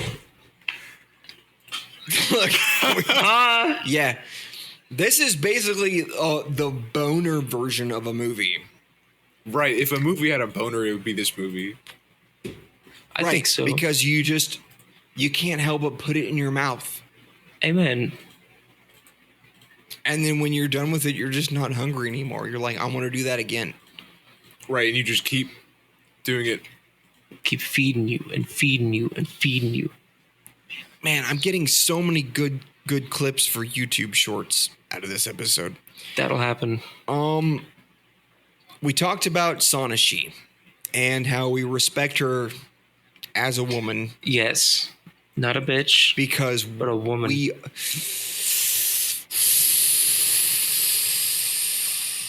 I'm just saying. Isaac, you gotta stop saying she's not one. That's right. Sonashi is not a bitch. That's what I'm saying. What are some bitches that we can compare to Sonashi? I'm gonna say Rosie O'Donnell. Your turn. Easy. Isaac. Rosie O'Donnell. The bitch that wrote Harry Potter. Jake. Bitch. I was gonna say Judge Judy. She pisses me off. All right. Well, there's three good bitches. Judge Judy's a wild fucking pick. I don't know, man. What? I don't know. Anyway, let's get back to the movie. Fuck. So JP leaves Sonashi. He has some flashbacks when he crashes. There is something interesting happening here. Come on. Sonashi is, like I said, she's chilling, cooking food. Honestly, this scene is way hotter than her showing her tits. She's just like pouring oil into a pan and sloshing it around, which is just like... That's just... Mommy.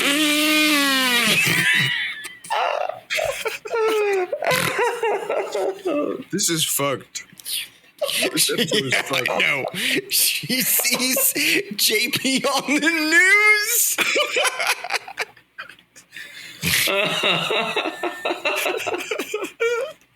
She sees JP on the news with Frisbee, and she finds out that they are fixers. She finds out that they've been charged with fixing races. Ooh, not so good. All of her respect for JP just dropped. Rip JP, eternal incel. Womp, womp, womp.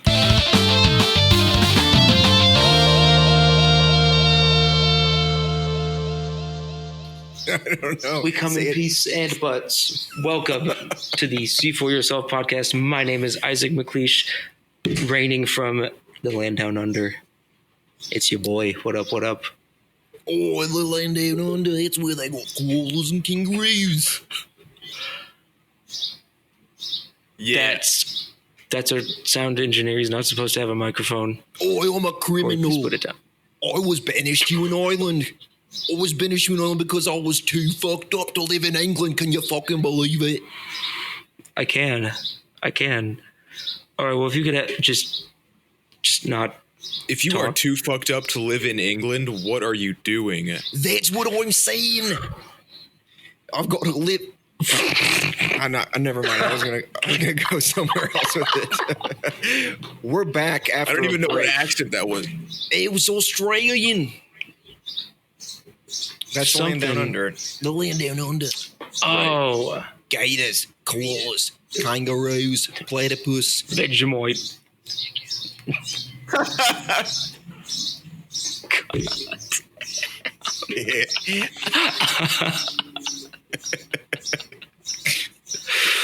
Fucking.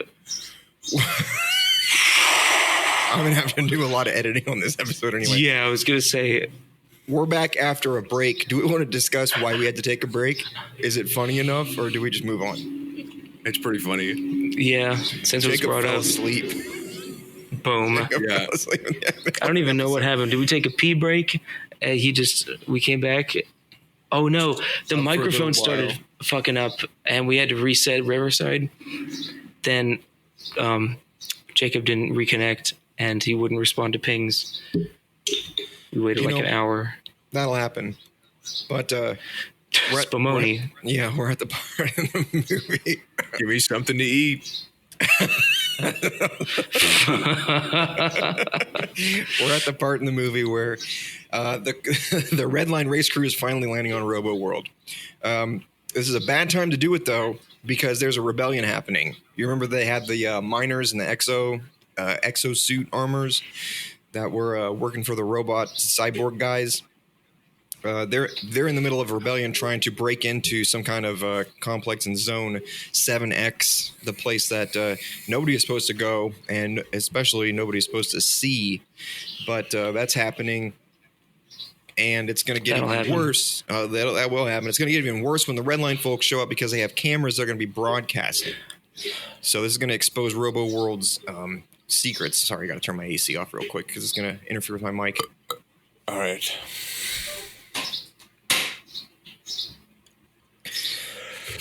Fortunately, Robo World has a resolution for this. It's called the Hyper Disintegration Cannon.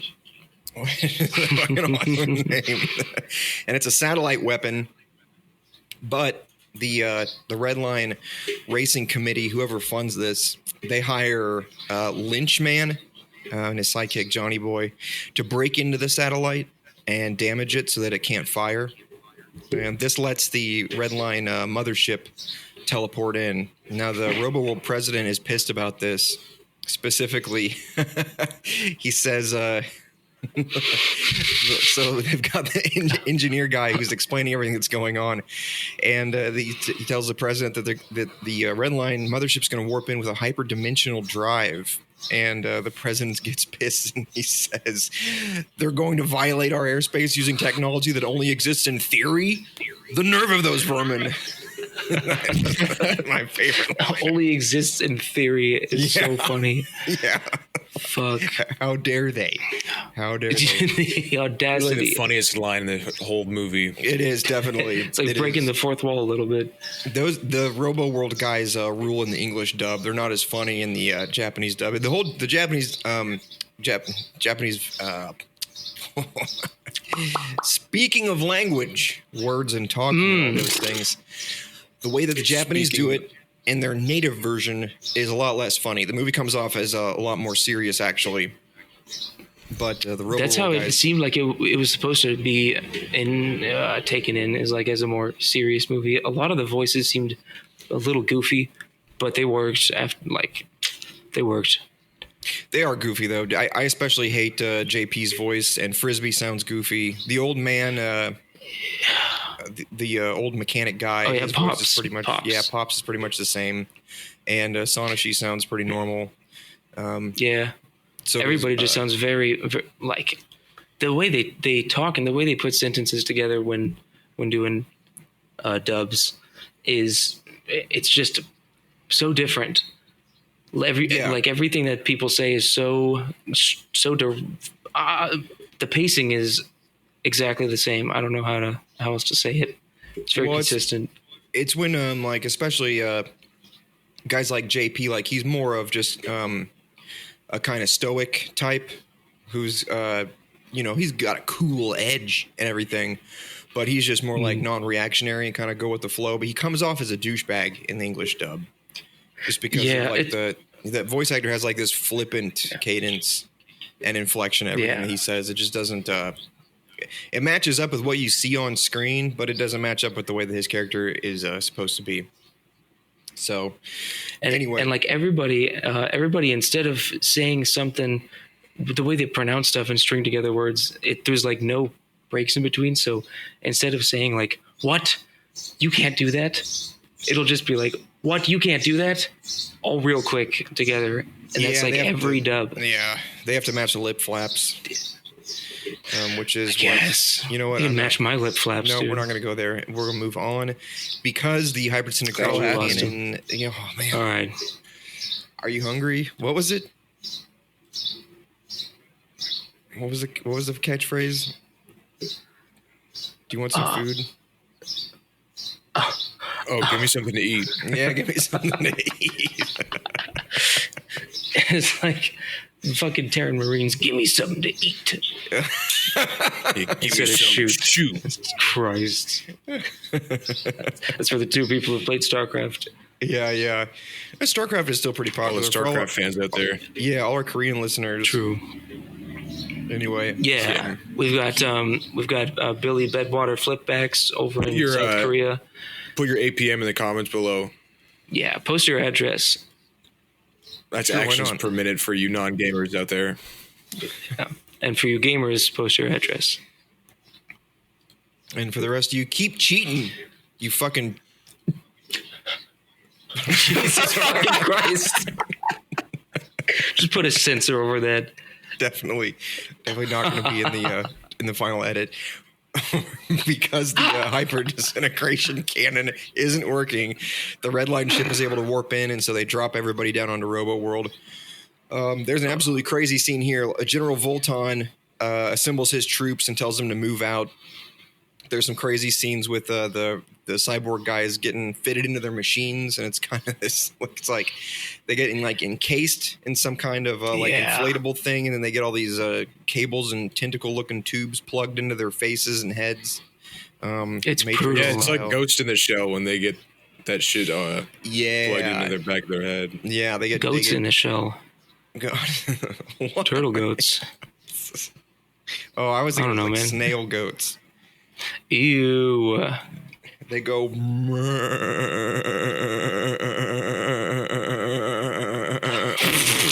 What the fuck? That's when you're dicking them down real hard. Yeah. Definitely. I was just thinking of like sticking down the.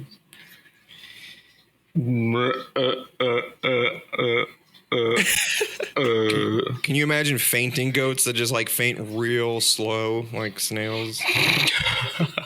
Instead of fainting, they just kind of do a circle and like get cozy. Takes like 45 seconds for them to just pitch over. Goats with eye stalks? That's a fucked up mental image. Eye stalks like snails have? Ooh. Yeah. Yeah. Ghost in the Shell. Stalks. Goats in the Shell is good. We all hate this. Yeah, definitely. Stupid. I scream, you scream. Let's move on. General Volton's guys start attacking the Redline racers, and here we get to see the Redline racers. They're different cars. They all have all kinds of crazy ass weaponry. So this is like practically a fight scene where they're blown away. Like these cars are tough too. Like this is an army that's supposed to like defend a planet, and these cars are just like plowing through everybody. It's pretty sick. We get to see Lynchman use his sick grappling hook to like go flying across some kind of like retention pond with a dam, and Sonashi is chasing after him, and she like machine guns the part of the dam where his grappling hook is hooked into, and so it falls and he sinks, and JP is following them, and he pulls this fucking stupid move where he's like driving on a wall, and then he hits a gold nitro and then spins out and helicopters his car so fast that it skips across the lake. Like a rock. Dude. That was ridiculous. Really skips a rock. It's so funny. Yeah, it is funny. This is a funny thing though. If you get that far in the movie, when you get to that point, like you're not questioning shit anymore, and like you just accept that those kinds of things happen. So yeah, it doesn't really break your immersion or anything like that. There's also you're just like fuck yeah, of course he does that. Yeah, right. Yeah, you're like, of course, another cool. I wanted to see more cool shit happen. This is what I'm here for. In the meanwhile, Desina, who is remember he's the rival of Trava and Shinkai, the weird rock-headed dude and his bat-eared buddy. He's part of General Volton's army, so he's driving around in this cool ass like motorcycle with guns on it, and he splits off from his crew who are told to pursue other targets, and he just goes to chase down Shinkai and Trava. And General Volton contacts him specifically and tells him to get back with his unit, and he freaks out and says that he can't help it, but he's going to join the Redline because he thinks he can win. So that's real. Their little rivalry is so funny and stupid, but I love it that they're like Trava and Shinkai are like two of the chillest dudes. Almost everybody else in the Redline, like the racers, are assholes to some extent, but those are the two dudes that like never had a real beef with anybody. We have like a corrupt cop and we've got like two criminals, and then we've got Machine Head, who's just like I don't think he's ever done anything bad necessarily, like lawfully, but he's definitely a stuck-up asshole. But Shinkai was cool. He was the first guy that showed up and like hung out with JP and Sanashi when they met at the restaurant. Yeah, ate up all that shit. Yeah, ate the squirmy spaghetti. Disgusting. Yeah, it's had gross. worms coming out of his damn head. Yeah, worms crawling out of his head. It was cool. But yeah, it's funny because those are two of like the chillest dudes, and Desna has such a grudge against them, so he goes chasing after them, and so he's officially joining the Red Line as well. In the meantime, they're approaching Zone 7X, which is where the rebels have broken into. We find out that this is the lair of Funky Boy. Dun, dun, dun. We don't have any idea what this means, really. But we do get a glimpse. It looks like some kind of crazy humanoid shape frozen in... I mean, what is this? Like a big block of green crystal? Yeah, it wasn't clear before he was released. It just didn't... You saw like a giant hand and a face, maybe? Yeah, and we're talking giant. This thing's like bigger than a building. Because you can see like the cyborg workers around him. The one hand is like as big as maybe 4 semi-trucks. Yeah, it's gigantic. So we know that this is an issue because the president and the engineer are both very concerned about Funky Boy's lair being infiltrated. They mentioned Funky Boy so casually, like it's the worst thing ever. Yeah, with the way they say the stupid name and about how seriously they say it. Funky Boy. Yeah, it's so funny. Gory Rider, he's plowing through the ground. He's got like a drill car, and he accidentally busts out into the underground facility where Funky Boy is kept, and he crashes into his like containment crystal or whatever it is and shatters it. So Funky Boy awakens, and how to even describe like it? He's got kind of like the shape of an infant because he like crawls around, but he looks like he's made of he's like a glob of energy. And yeah, he looks like a weird character from Little Big Planet. Oh, he's just shaped very, very strange. Yeah, with the big head and everything. What I thought of was are they called the God Warriors from Nausicaa? Oh, I don't know. They got like the I can't remember their name, but yeah, those. Yeah, I can't remember what they're called either for sure, but that's what it reminded me of because these are like. Yeah, he's kind of like melty and like he looks incomplete, but whenever he cries, he blasts out like a huge burst of energy that like melts mountains. So suddenly things are super dangerous. Besides that, he's Zone 7X is also a minefield. So we have the extra danger of all the racers driving through a minefield. And this is where shit goes down. Voltan, he scrambles all of his troops. These gigantic motherships come in and start dropping aircraft fighters and ground units. They've got mechs and motorcycles, and there's machine gun fire all over the place. Funky Boy is blowing away everything. Sanashi gets her hover car blasted up into the air, and there's a specifically very cool cut right here where there's some slow motion of gigantic shells like the size of a fucking bowling ball like blasting through her windshield and through her cockpit, and she's like dodging them. Really, the animation is so slick in that fucking scene. Mm-hmm. Dude, so much detail and so smooth, and it's they do a great job of conveying the impact and the energy of all this dangerous stuff happening. So yeah, we actually had to rewatch it twice just because of how sick it was. Yeah. Yes, I did rewind it a couple times so that we could watch it a couple times. Because like this is one of those movies that you can watch once and you're blown away, but the more you watch it, the more details that you notice. Just because there's straight up too much happening at any one time to right. There's really so much to look at. Yeah, exactly. Almost every single cut, there's some beautiful details that you just can't take in because you're only focusing on one beautiful thing at a time. But anyway, her vehicle is totaled. And JP he gets scrambled as well, so he actually goes out to rescue her, pulls her out of her car. Hang on, I'm going to make sure that I didn't miss anything here. Let's see. Yeah, JP pulls her out of her car, Oh, right at this moment, the hyper disintegration cannon has been repaired, and so reluctantly, the president orders Funky Boy to be shot.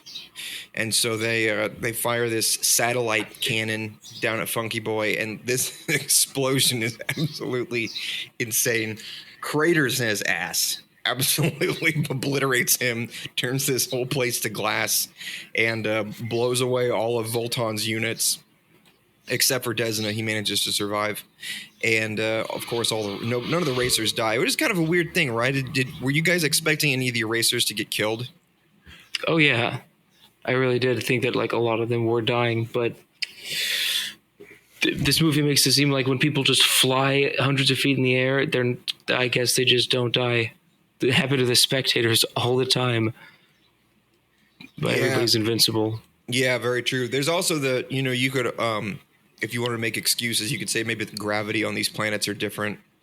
So you could like fly very possible. Yeah, without getting slammed too hard into the ground. But yeah, you'd expect that somebody would die. Nobody actually dies, which is actually pretty funny considering everything that happens. I do appreciate that they didn't feel the need to kill anybody for for drama. But true. Funky Boy isn't dead. He gets blasted into particles, but he's still alive.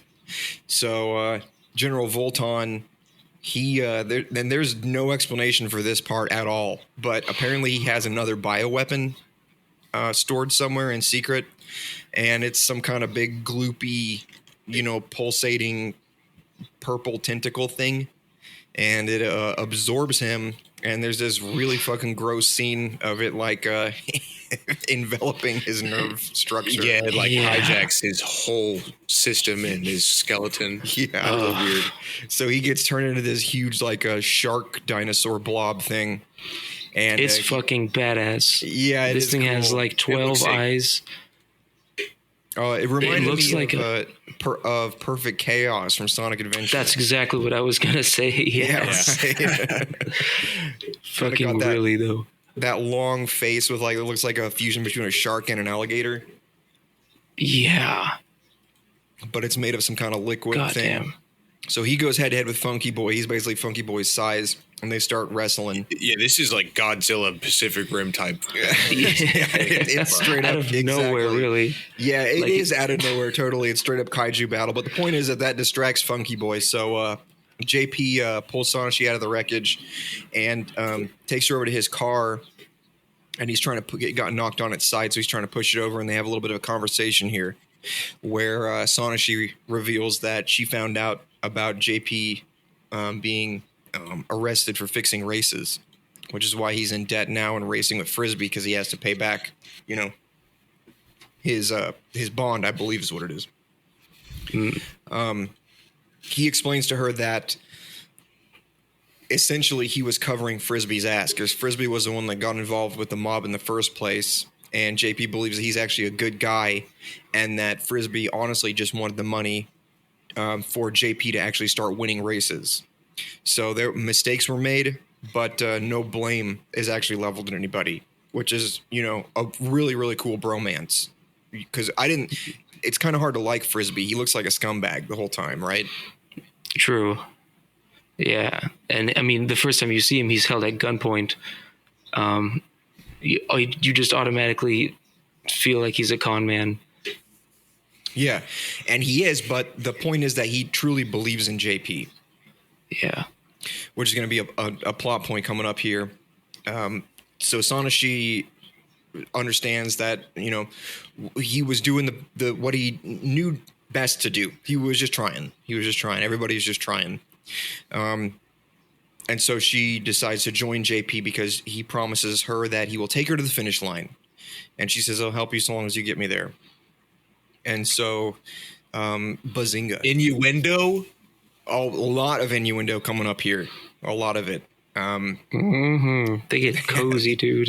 Yeah, they have to squeeze into a single-seater cockpit. So she's basically just laying across his lap, using her feet on his pedals to help him out. It is really funny, but it's cool. It's fucking stupid, but it's cool. That's the whole. That's the essence of this entire movie, really. So they managed to take off. The other racers, like I said, nobody died. Gory Rider, his machine is fucked, so he opens up the back and drives out in his cockpit, which happens to be a motorcycle, like the Batmobile. Let's see. And you've got the twins, the pop star girls. They're still going. The other dudes, the criminals. I never figured out what the fuck is going on with their machine. Sometimes it's like a motorcycle. Sometimes it's got legs. Apparently it can burrow underground. I don't understand what's going on with that thing, but they're still in the race. And of course, Machine Head Tetsujin, the Universal Racing Champion. He's still in the race as well. So they all take off while the crazy kaiju battle is happening between General Volton and Funky Boy. And at this point, we get to see that Frisbee he's with the mob boss, right? Who's getting tits shoved in his face and coke shoved in his mouth. Having a grand time. Frisbee is living the fucking life. I mean, it looks nice, right? It looks nice. He tells Frisbee to go ahead. This is the point. We can't let JP go any further. Go ahead and blow his car because naturally Frisbee's got a bomb planted on JP's machine here. And Frisbee says, no, not yet. This is where we've already seen JP's explanation about Frisbee and him believing that Frisbee truly wants him to win and do a good job. And we see it here. Frisbee's actually walking the walk at this point. He says, no, I'm not going to do that. I'm not going to do that. And so some goons come in to beat his ass. And Frisbee still says, I'm not going to let you have this detonator. And they're like, well, sorry about this. And so they pull out guns, prepare to kill him. And then Pops busts in on the fucking hover motorcycle. You didn't think we were going to see that again. Yeah. He busts into the hideout. And with a fucking what is this? A bolt gun? It's like a shotgun with crossbow bolts in it. And it's like a double barrel crossbow. Yes, exactly. God, dude. And he shoots a motherfucker in the face and blasts his whole skull open. Yeah. He shreds these dudes' faces and kills the mob boss as well. The girls get away. They weren't doing nothing wrong. So and he rescues Frisbee, and he takes the detonator. He says, "I'll take care of that." Takes Frisbee's detonator because obviously he doesn't trust him. But I honestly, genuinely love how their whole team dynamic works because there's always this cool undercurrent of distrust between all of them. But JP is definitely the foundation. Everybody truly believes that JP cares about nothing more than winning races, and the other guys, despite their, all the undercurrents of tension happening there, they all truly believe in him and they're doing their best to support him. And it's just a really good bromance. I honestly think that bromance is a little bit weightier than the whole JP and Sonashi thing. But it's all good. It's all good. The race is concluding here. We're on the home stretch, and Tetsujin is up at the front, and JP is hot on his heels. He sticks another gold nitro into his machine to get up to him, but Tetsujin happens to have a whole bunch of steam lights. Remember, these are the things that are 100 times more powerful than a gold nitro. And I love the way I like how he takes them too. He just puts them in his teeth and chomps down. Yeah, and then he just engulfs in blue flame coming out of his face and ears. Yeah, he goes full on. He's got. Yes, he goes full on Super Saiyan. Because remember, he doesn't actually drive his machine. He's just like a machine himself that's attached to a whole bunch of wheels and rocket engines. Yeah, so his car is cool nuts. As fuck.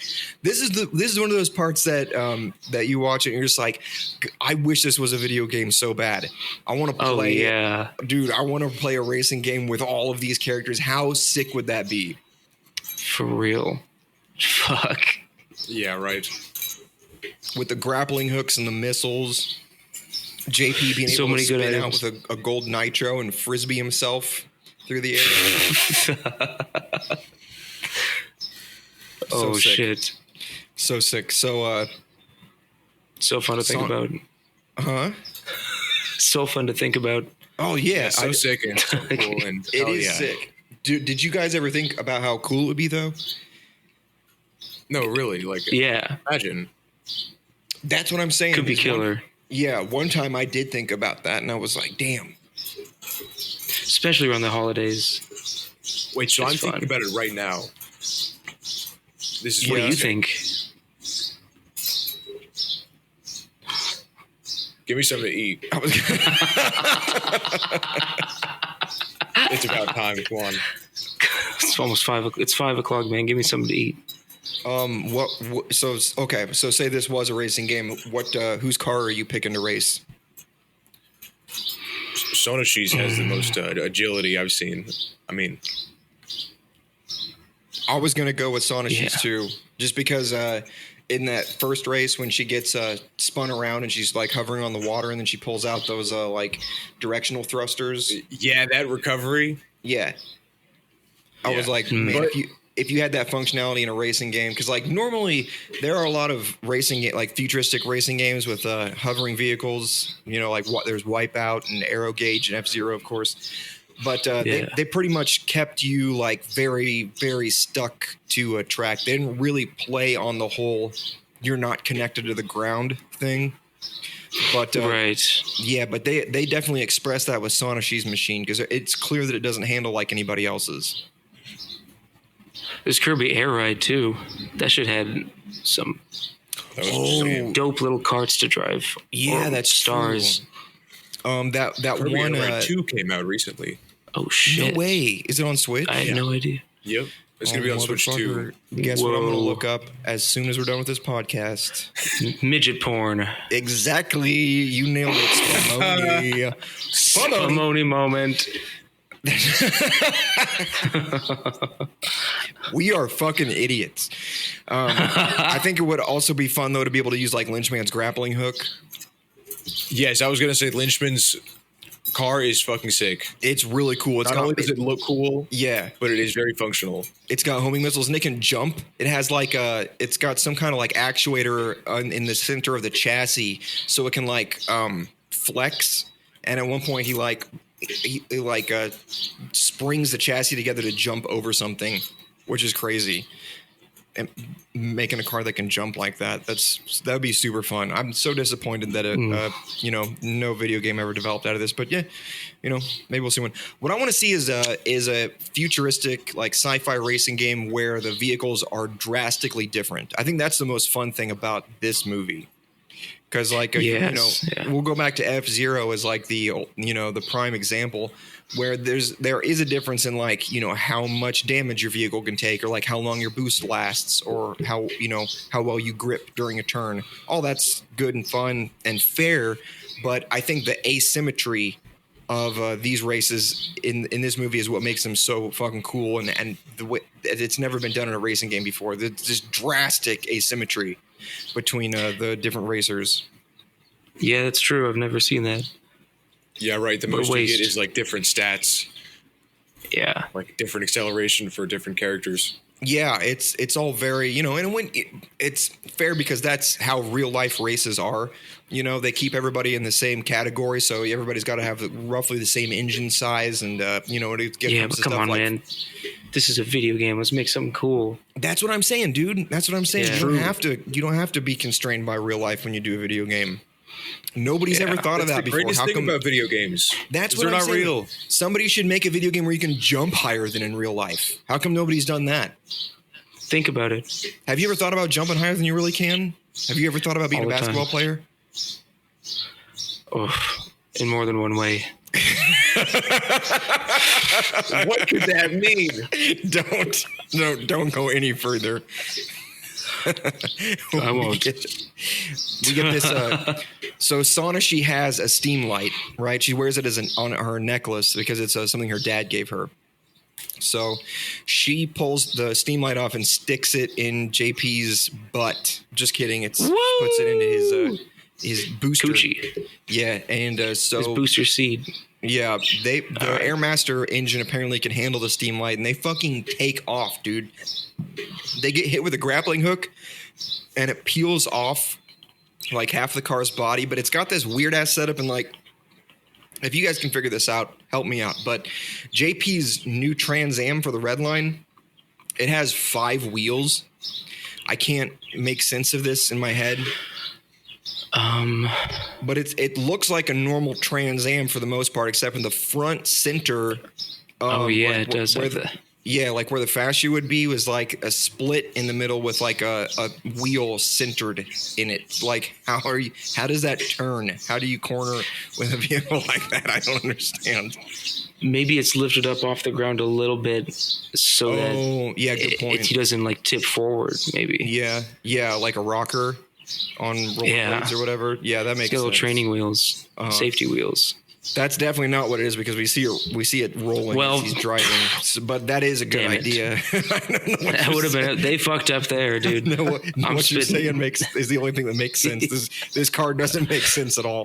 But he gets everything. Yeah, he gets his whole car stripped away.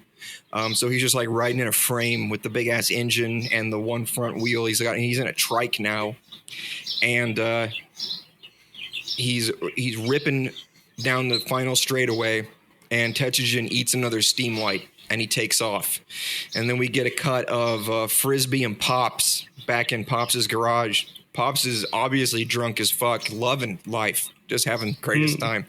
Frisbee is having a panic attack, and Pops hits the detonator and blows the Trans Am up, completely obliterates it. The whole thing comes to pieces, and the explosion rockets JP and Sanashi through the air the last handful of meters to the finish line, and they catch up with Tetsugen, and JP wins literally by a hair.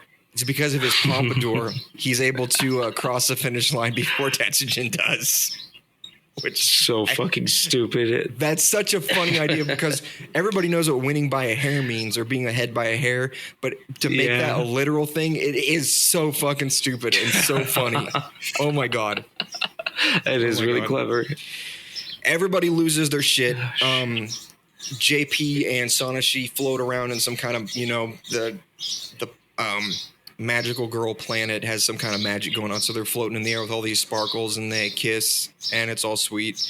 And that's not the part of the scene I love, though. What I actually like most is you get like cuts of all the other characters in their vehicles, and they're all stopped. Like everybody's just stopped, and they're just looking up at JP and Sanashi at the finish line, and they're just like sweaty, panting, and smiling, and just being like, "Yeah, whew, thank God that's over.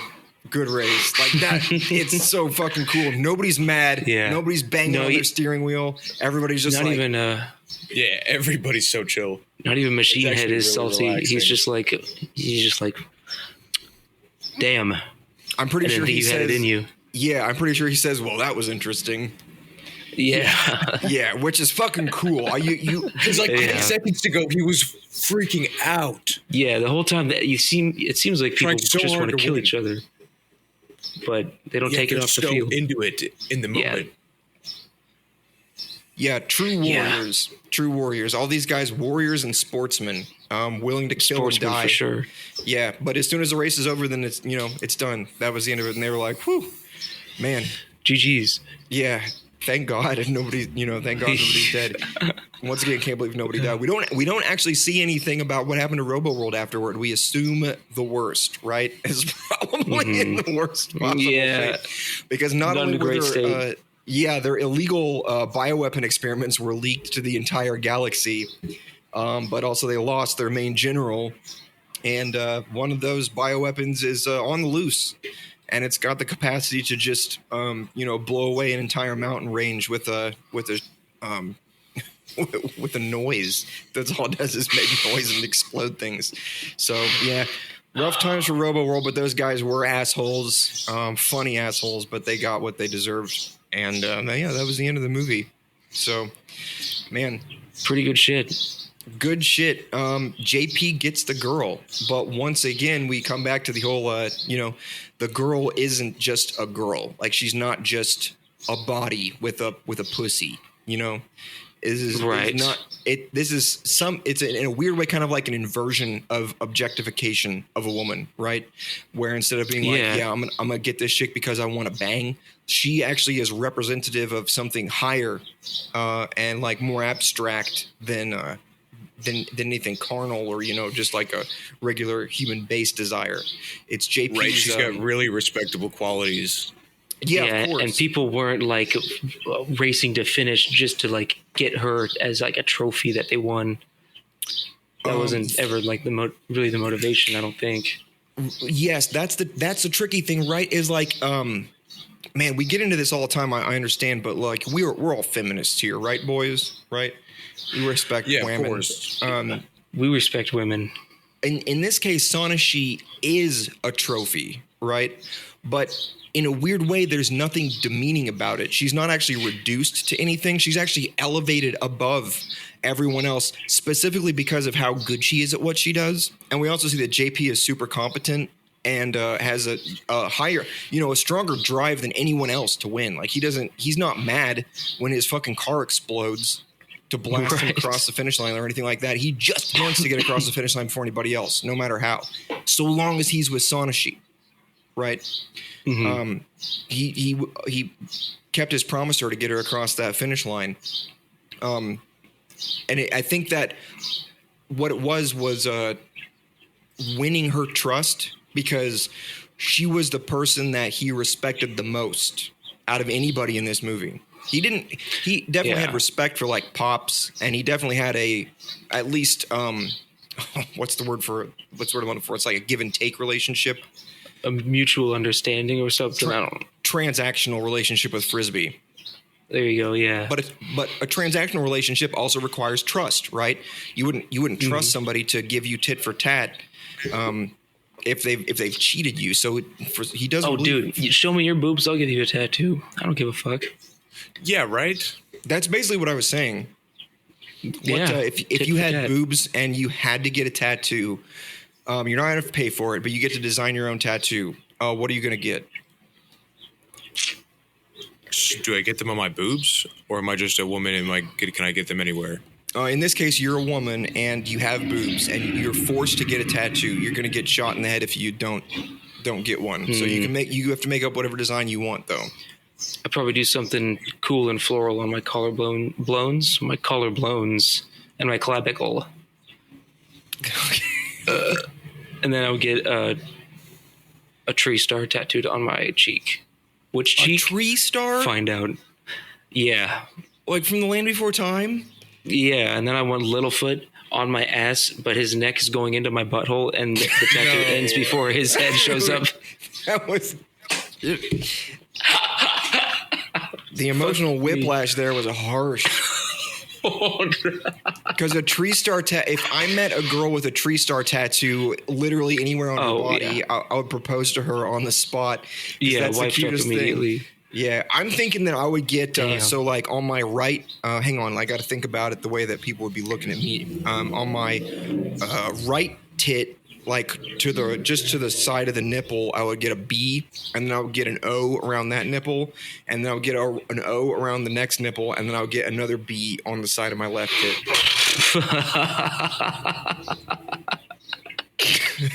I like it. I'm sure that's been done. Jake, hey, you had time to think about it. Where you getting it? So I want to incorporate my boobs into this, right? So it has to incorporate your boobs. Isaac's right. Long neck in the asshole doesn't count. It was just a gross and sick thing to say. Fuck you, man. I thought the clavicle thing was close enough to the boobs. Maybe I'll get a tree star on my nipple to cover it up. I was thinking my whole chest and like my whole abdomen and my neck would be like an owl, and the boobs would be the eyes. Yo, what the hell? That's crazy. Wow. It would work, especially sick. if you had like really like small the boobs. Logo. Oh yeah, dude, right? Yeah. Well, you're kind of stealing my thing with the O's on the nipples, but true. That's a more developed idea than what I had. Mine was crucially stupid, but yeah, all of these are stupid. I think I would get octopus tentacles that start at like my belly button and come up and wrap around my boobs. Ooh, some Lovecraft shit. Yeah. Yeah, that could be cool. I've definitely seen a Japanese chick with octopus tattoos. I've seen a Japanese chick with an octopus. I was gonna say you weren't talking about tattoos, were you, Isaac? Just normal. Yeah, that one. No, this would be a tattoo. Japanese biologist with a pet octopus. I've seen that too. Yes. It was very sweet. I love it. So sweet. Oscar the octopus. Yeah. Oh, that's a good name for an octopus, man. Oscar. Oh, dude, that's what I would name my octopus for sure. Did you guys know Hell yeah. there was an octopus in a research facility somewhere? I can't remember. This is somewhere in the United States. His name was Goliath, if I remember right. But he would crawl out of his tank and fuck with the electric power controls. So like people would come in to feed him, in the morning whenever they clocked in for work, and there'd be like no power, and they have to go find the breaker box and flip the switches back on. And he was crawling out of his tank at night and clicking stuff off. Yeah. What the hell? It boggles my mind completely how smart an octopus can get, because man. Here's the reason that it's fucky to me is because it's kind of hard to, we all have imagined what it would be like to be a different animal or a different person or something like that. But it's only, your imagination can only take you so far. And I think when it comes to stuff like cats or dogs, stuff that we see regularly, and they're also a little bit more relatable to us because they have a normal, head and spine, domesticated and also legs. Yeah, they've got the body parts we can recognize. It even goes to the extent that we can turn animals into human shapes, like with furries. Like Jake knows what I'm talking about. We're both big time furry fans. Absolutely, big furry fans. Yeah, fans. Anthro animals. The fans part is important, right? Spinning around and around, cooling you off, blowing air in your face. But the thing with is, their tails. With an octopus. It's like, what? What would it feel like to be that? It's kind of just like a head with a bunch of things hanging off of it that can move anywhere. And it's like, what? Dude, how you being? I watched it. I watched a documentary. That's my new catchphrase. What? How you being? It's like, what? How'd I do that? You'd have to eat through your beak, man. Yeah, they've got a beak too. Who the fuck decided to put a beak on an octopus? Who looked at that thing and was just like, you know what this needs? A beak. I already gave it 8 legs. Like, what else do you need? Yeah, it's like we might as well go all the way. Fucking give it a beak.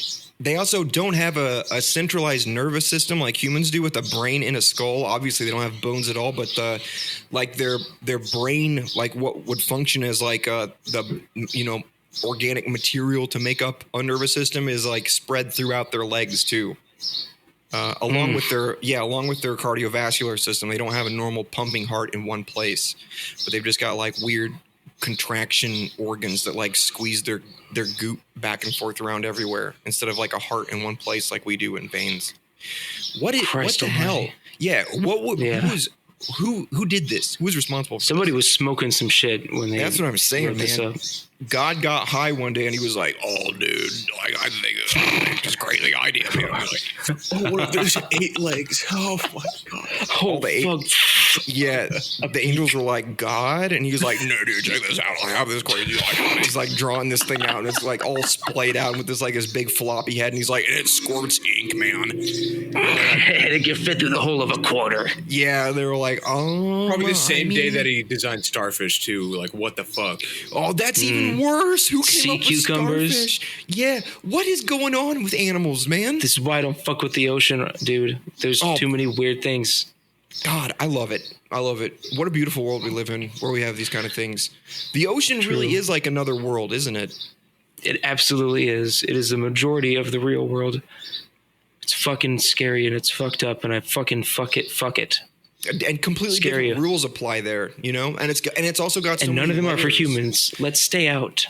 Let's pull our troops back, get them out of the water. Come on, it's cool to float on the ocean.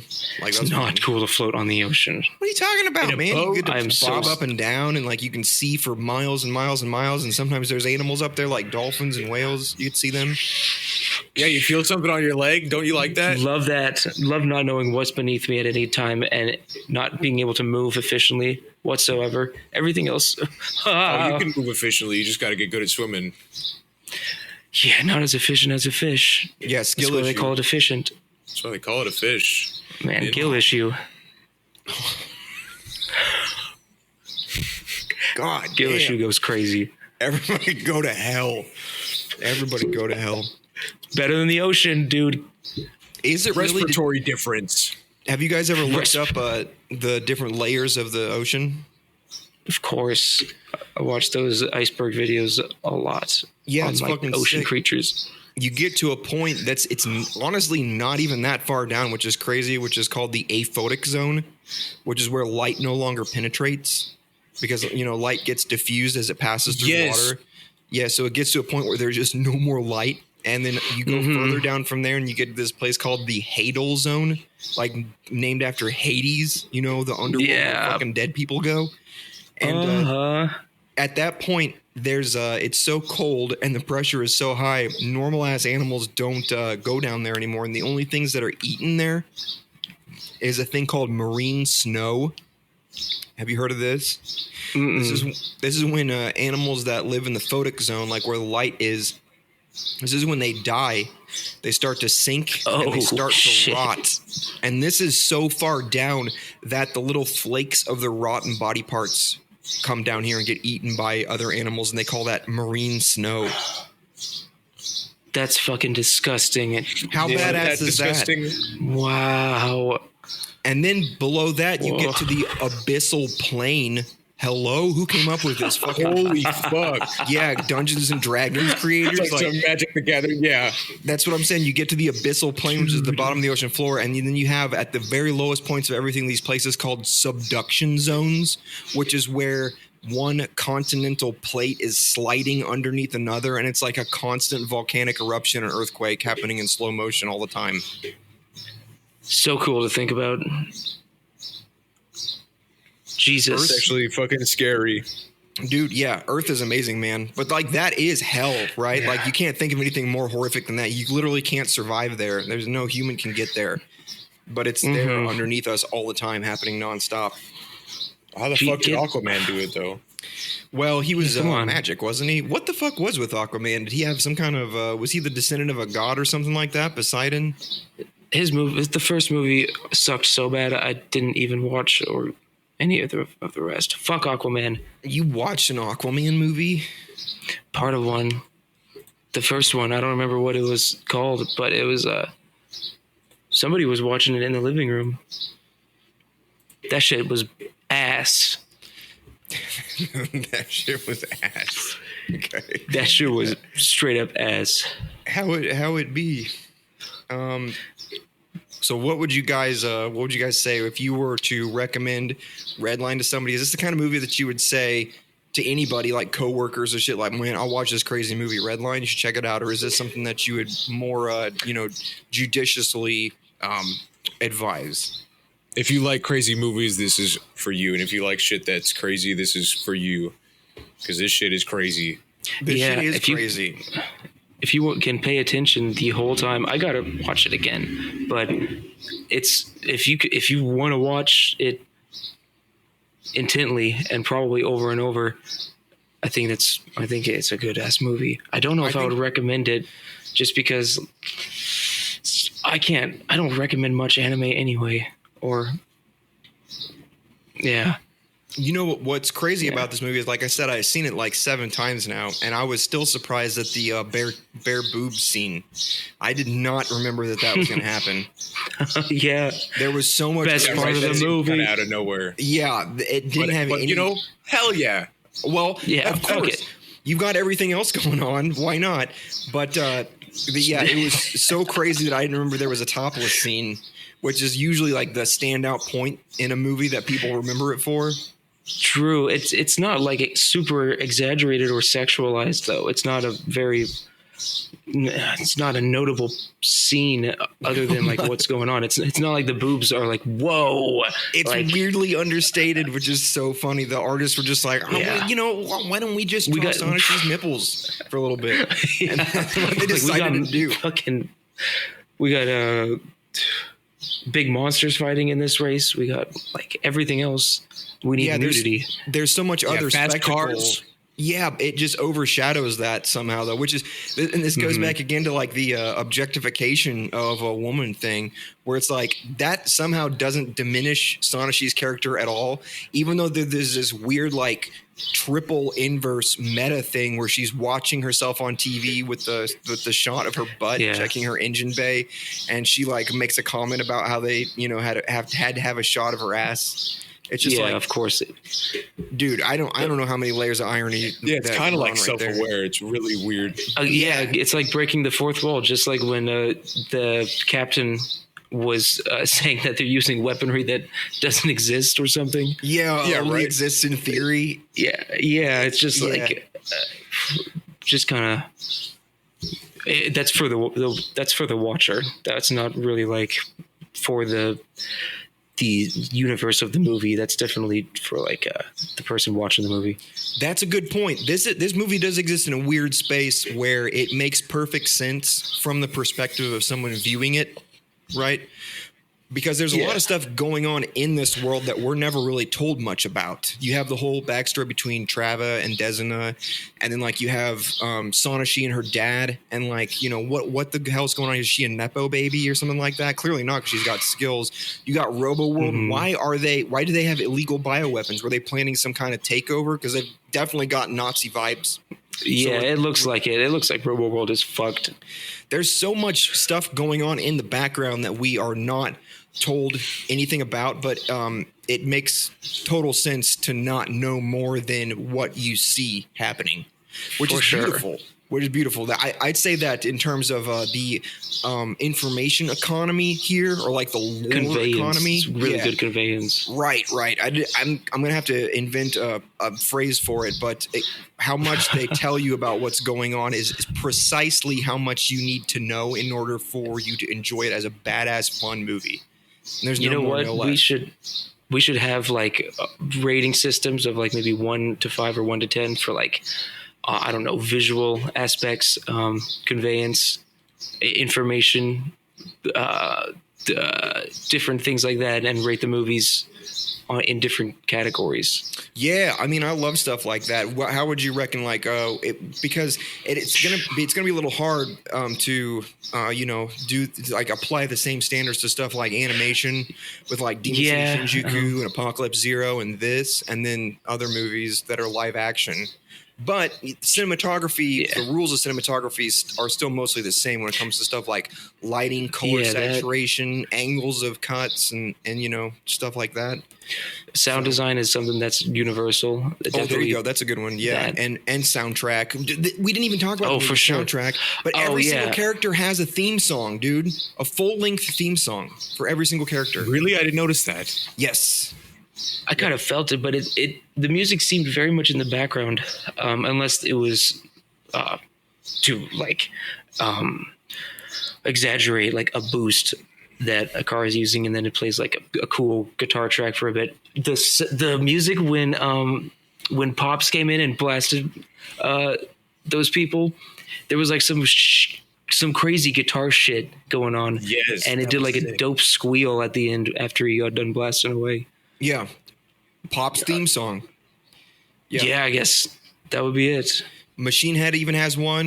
They sing Machine Head. You have got the two the two like they're not I almost said what are they? Pop stars. The two pop star girls. The idols. The idols. Their whole theme song is of course like their hit single.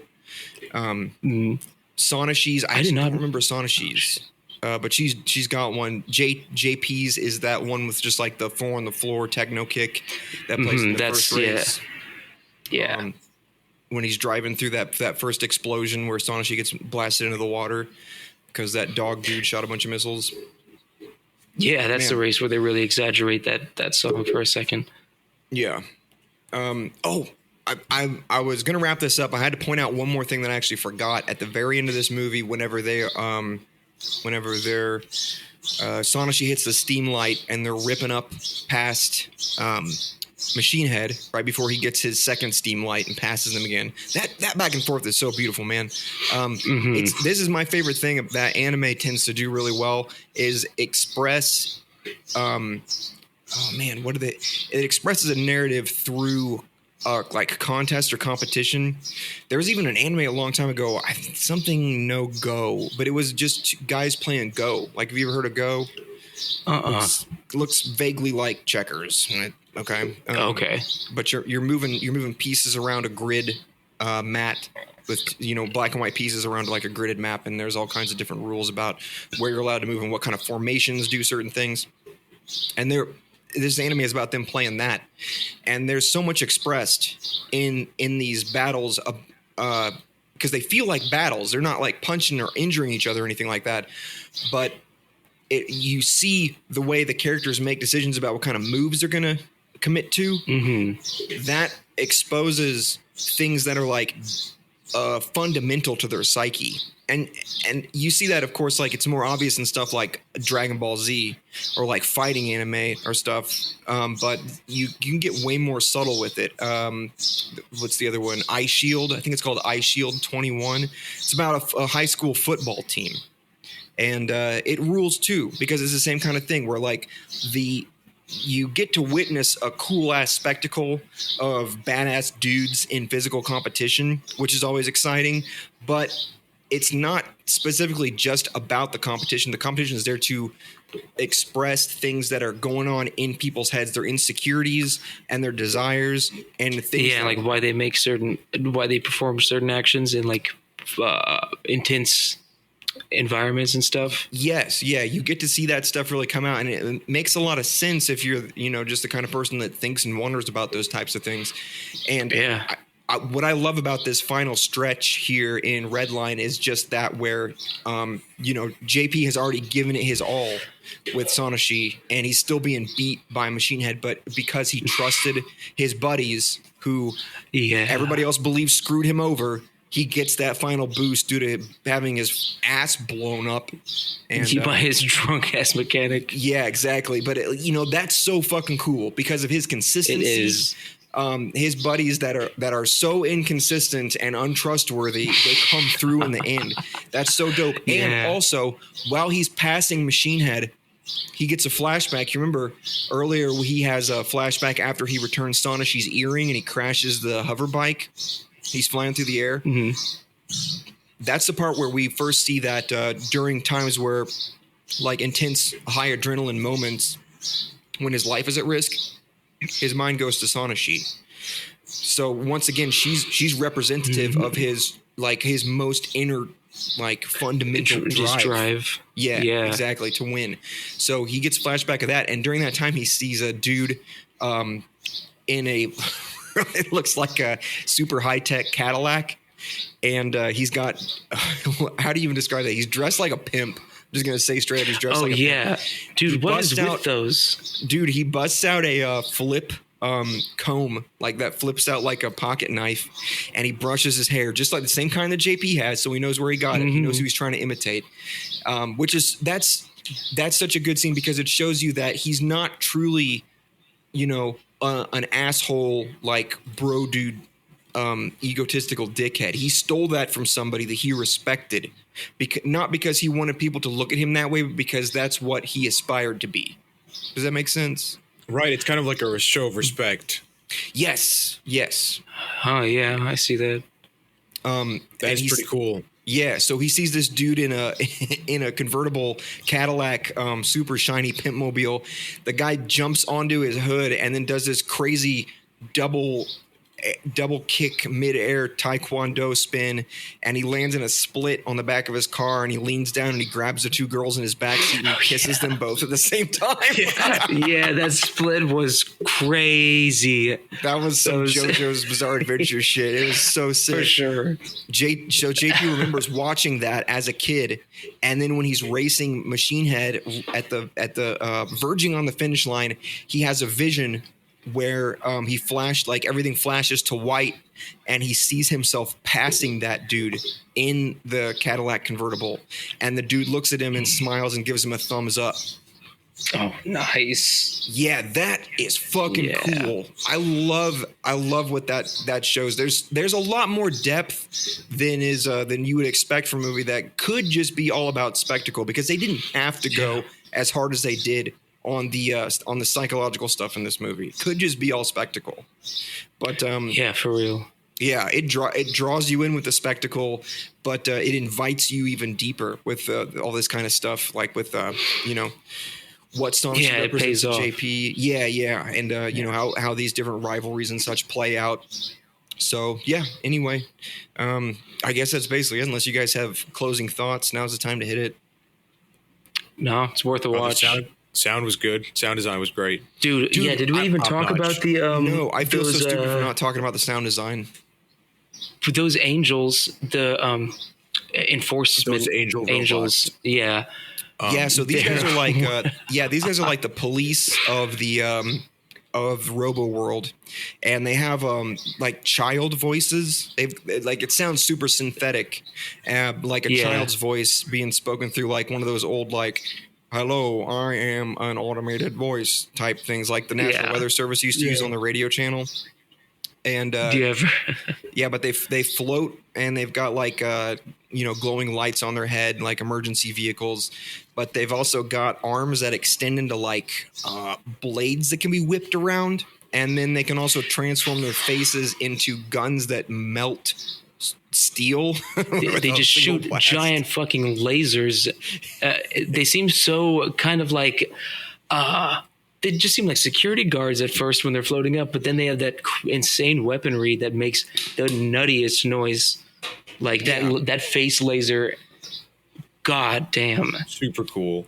What it is about this is that I noticed that they do this with like every time like say JP uses a boost, or like with Funky Boys like Scream energy blast. Every time they do one of these things, or even like with the Redline like mothership, like warping in, using technology that only exists in theory. Every time there's like they're trying to express like a big output of energy, they always have this like delay in anticipation of something, like ramping up like a, and then there'll be like this. That's what sells it. Honestly, that's what sells it. Some like with JP, whenever he uses his nitro or something, like his car like starts skidding and like spinning out like crazy and like wiggling all over the place before like the flames like explode from the back and it just rockets forward. And there's also this other delay where like you'll see the car go forward really fast, and then a instant afterward the dust cloud will shoot up. Like it's passing through faster than the air current can draw the dust up. Like it's creating a vacuum. They do such a good job with all of that. The visuals and the sound design together really sell you on this, because this technology is fucking crazy. Like we don't have, we don't have building-sized bioweapons in real life or gold nitros and 35,000 horsepower engines. But this gives us an idea of what it would feel like for those things to be happening around us. Fuck yeah, it is. Yeah, beautiful movie. Yeah, I agree. So that Isaac, you had a good idea about coming up with some kind of rating system for these movies. But I think that'd be fun. Yeah, I agree. We'll work on that, and we'll implement it later on. For now, for sure, say it's absolutely top notch when it comes to this movie in terms of visual and sound conveyance, and also a great story. An extremely simple premise. Mm-hmm. Dude wants to win the biggest race in the universe. And there's all kinds of interesting little roots that dig down deeper into the surrounding environment and draw believability from there to like really, really sell you what's going on in this truly absurd universe, because it is like Star Wars, right? Where it's pretty much like anything can happen. Right, a really diverse universe. Yeah, you can go to any planet and there's something new. We didn't even talk about JP getting to Europass for the first time and meeting all the person who's supposed to be doing the currency exchange, and then he's trying to buy cigarettes from that one. I wanted to make a parallel. Yeah, the currency lady. There were a couple, not tropes, but common reoccurrences, and in the way like characters are displayed. And that lady, the money exchange lady,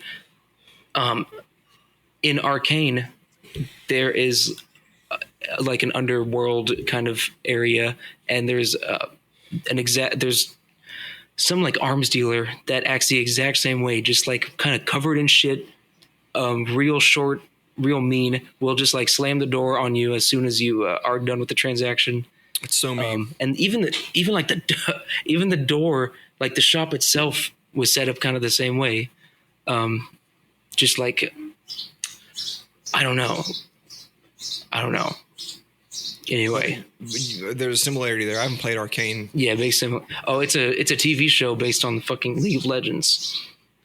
Oh, okay. It's a video game too. I'm not stupid.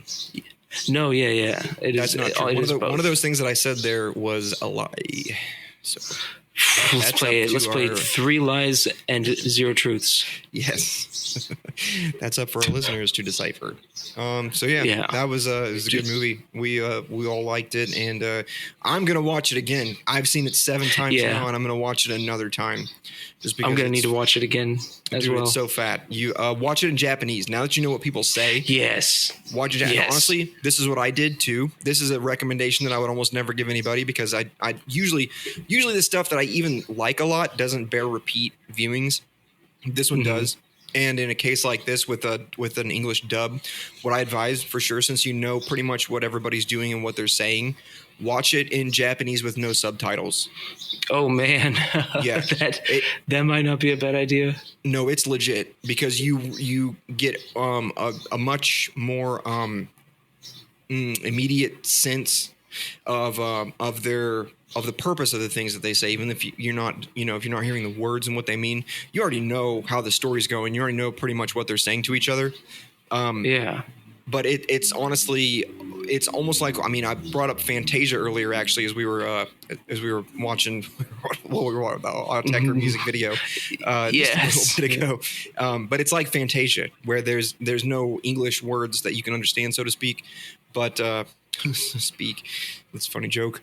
But you get a much more immediate sense of the feeling behind the things that they say. And also, you're not having to read shit that pops up on the screen. You know what I mean? That's distracting. Yeah, no, I know exactly what you mean. Yeah, because the first time I watched this movie, I watched it in Japanese, and I was reading the subtitles, and I was like, damn, that was really cool. And then I watched it again in English, and I was like, this is fucking amazing. But the voice acting sucks. So do yourself the best a favor. Of both worlds now. Yeah. Do yourself a favor and watch it with no subtitles in the original Japanese, and it's a different beast. It hits different, as the kids say. Fuck yeah. His shit hits different. On God, for real, gang. Give me something to eat. I am actually gonna go eat. Hey, what do you think I'm gonna eat? What do you think? Spumoni sandwich. Spumoni and meatballs. Spumoni. So, that'll happen. Fuck on and live. And my tragedy, whatever. Never trust no. Nope. That ain't my tragedy.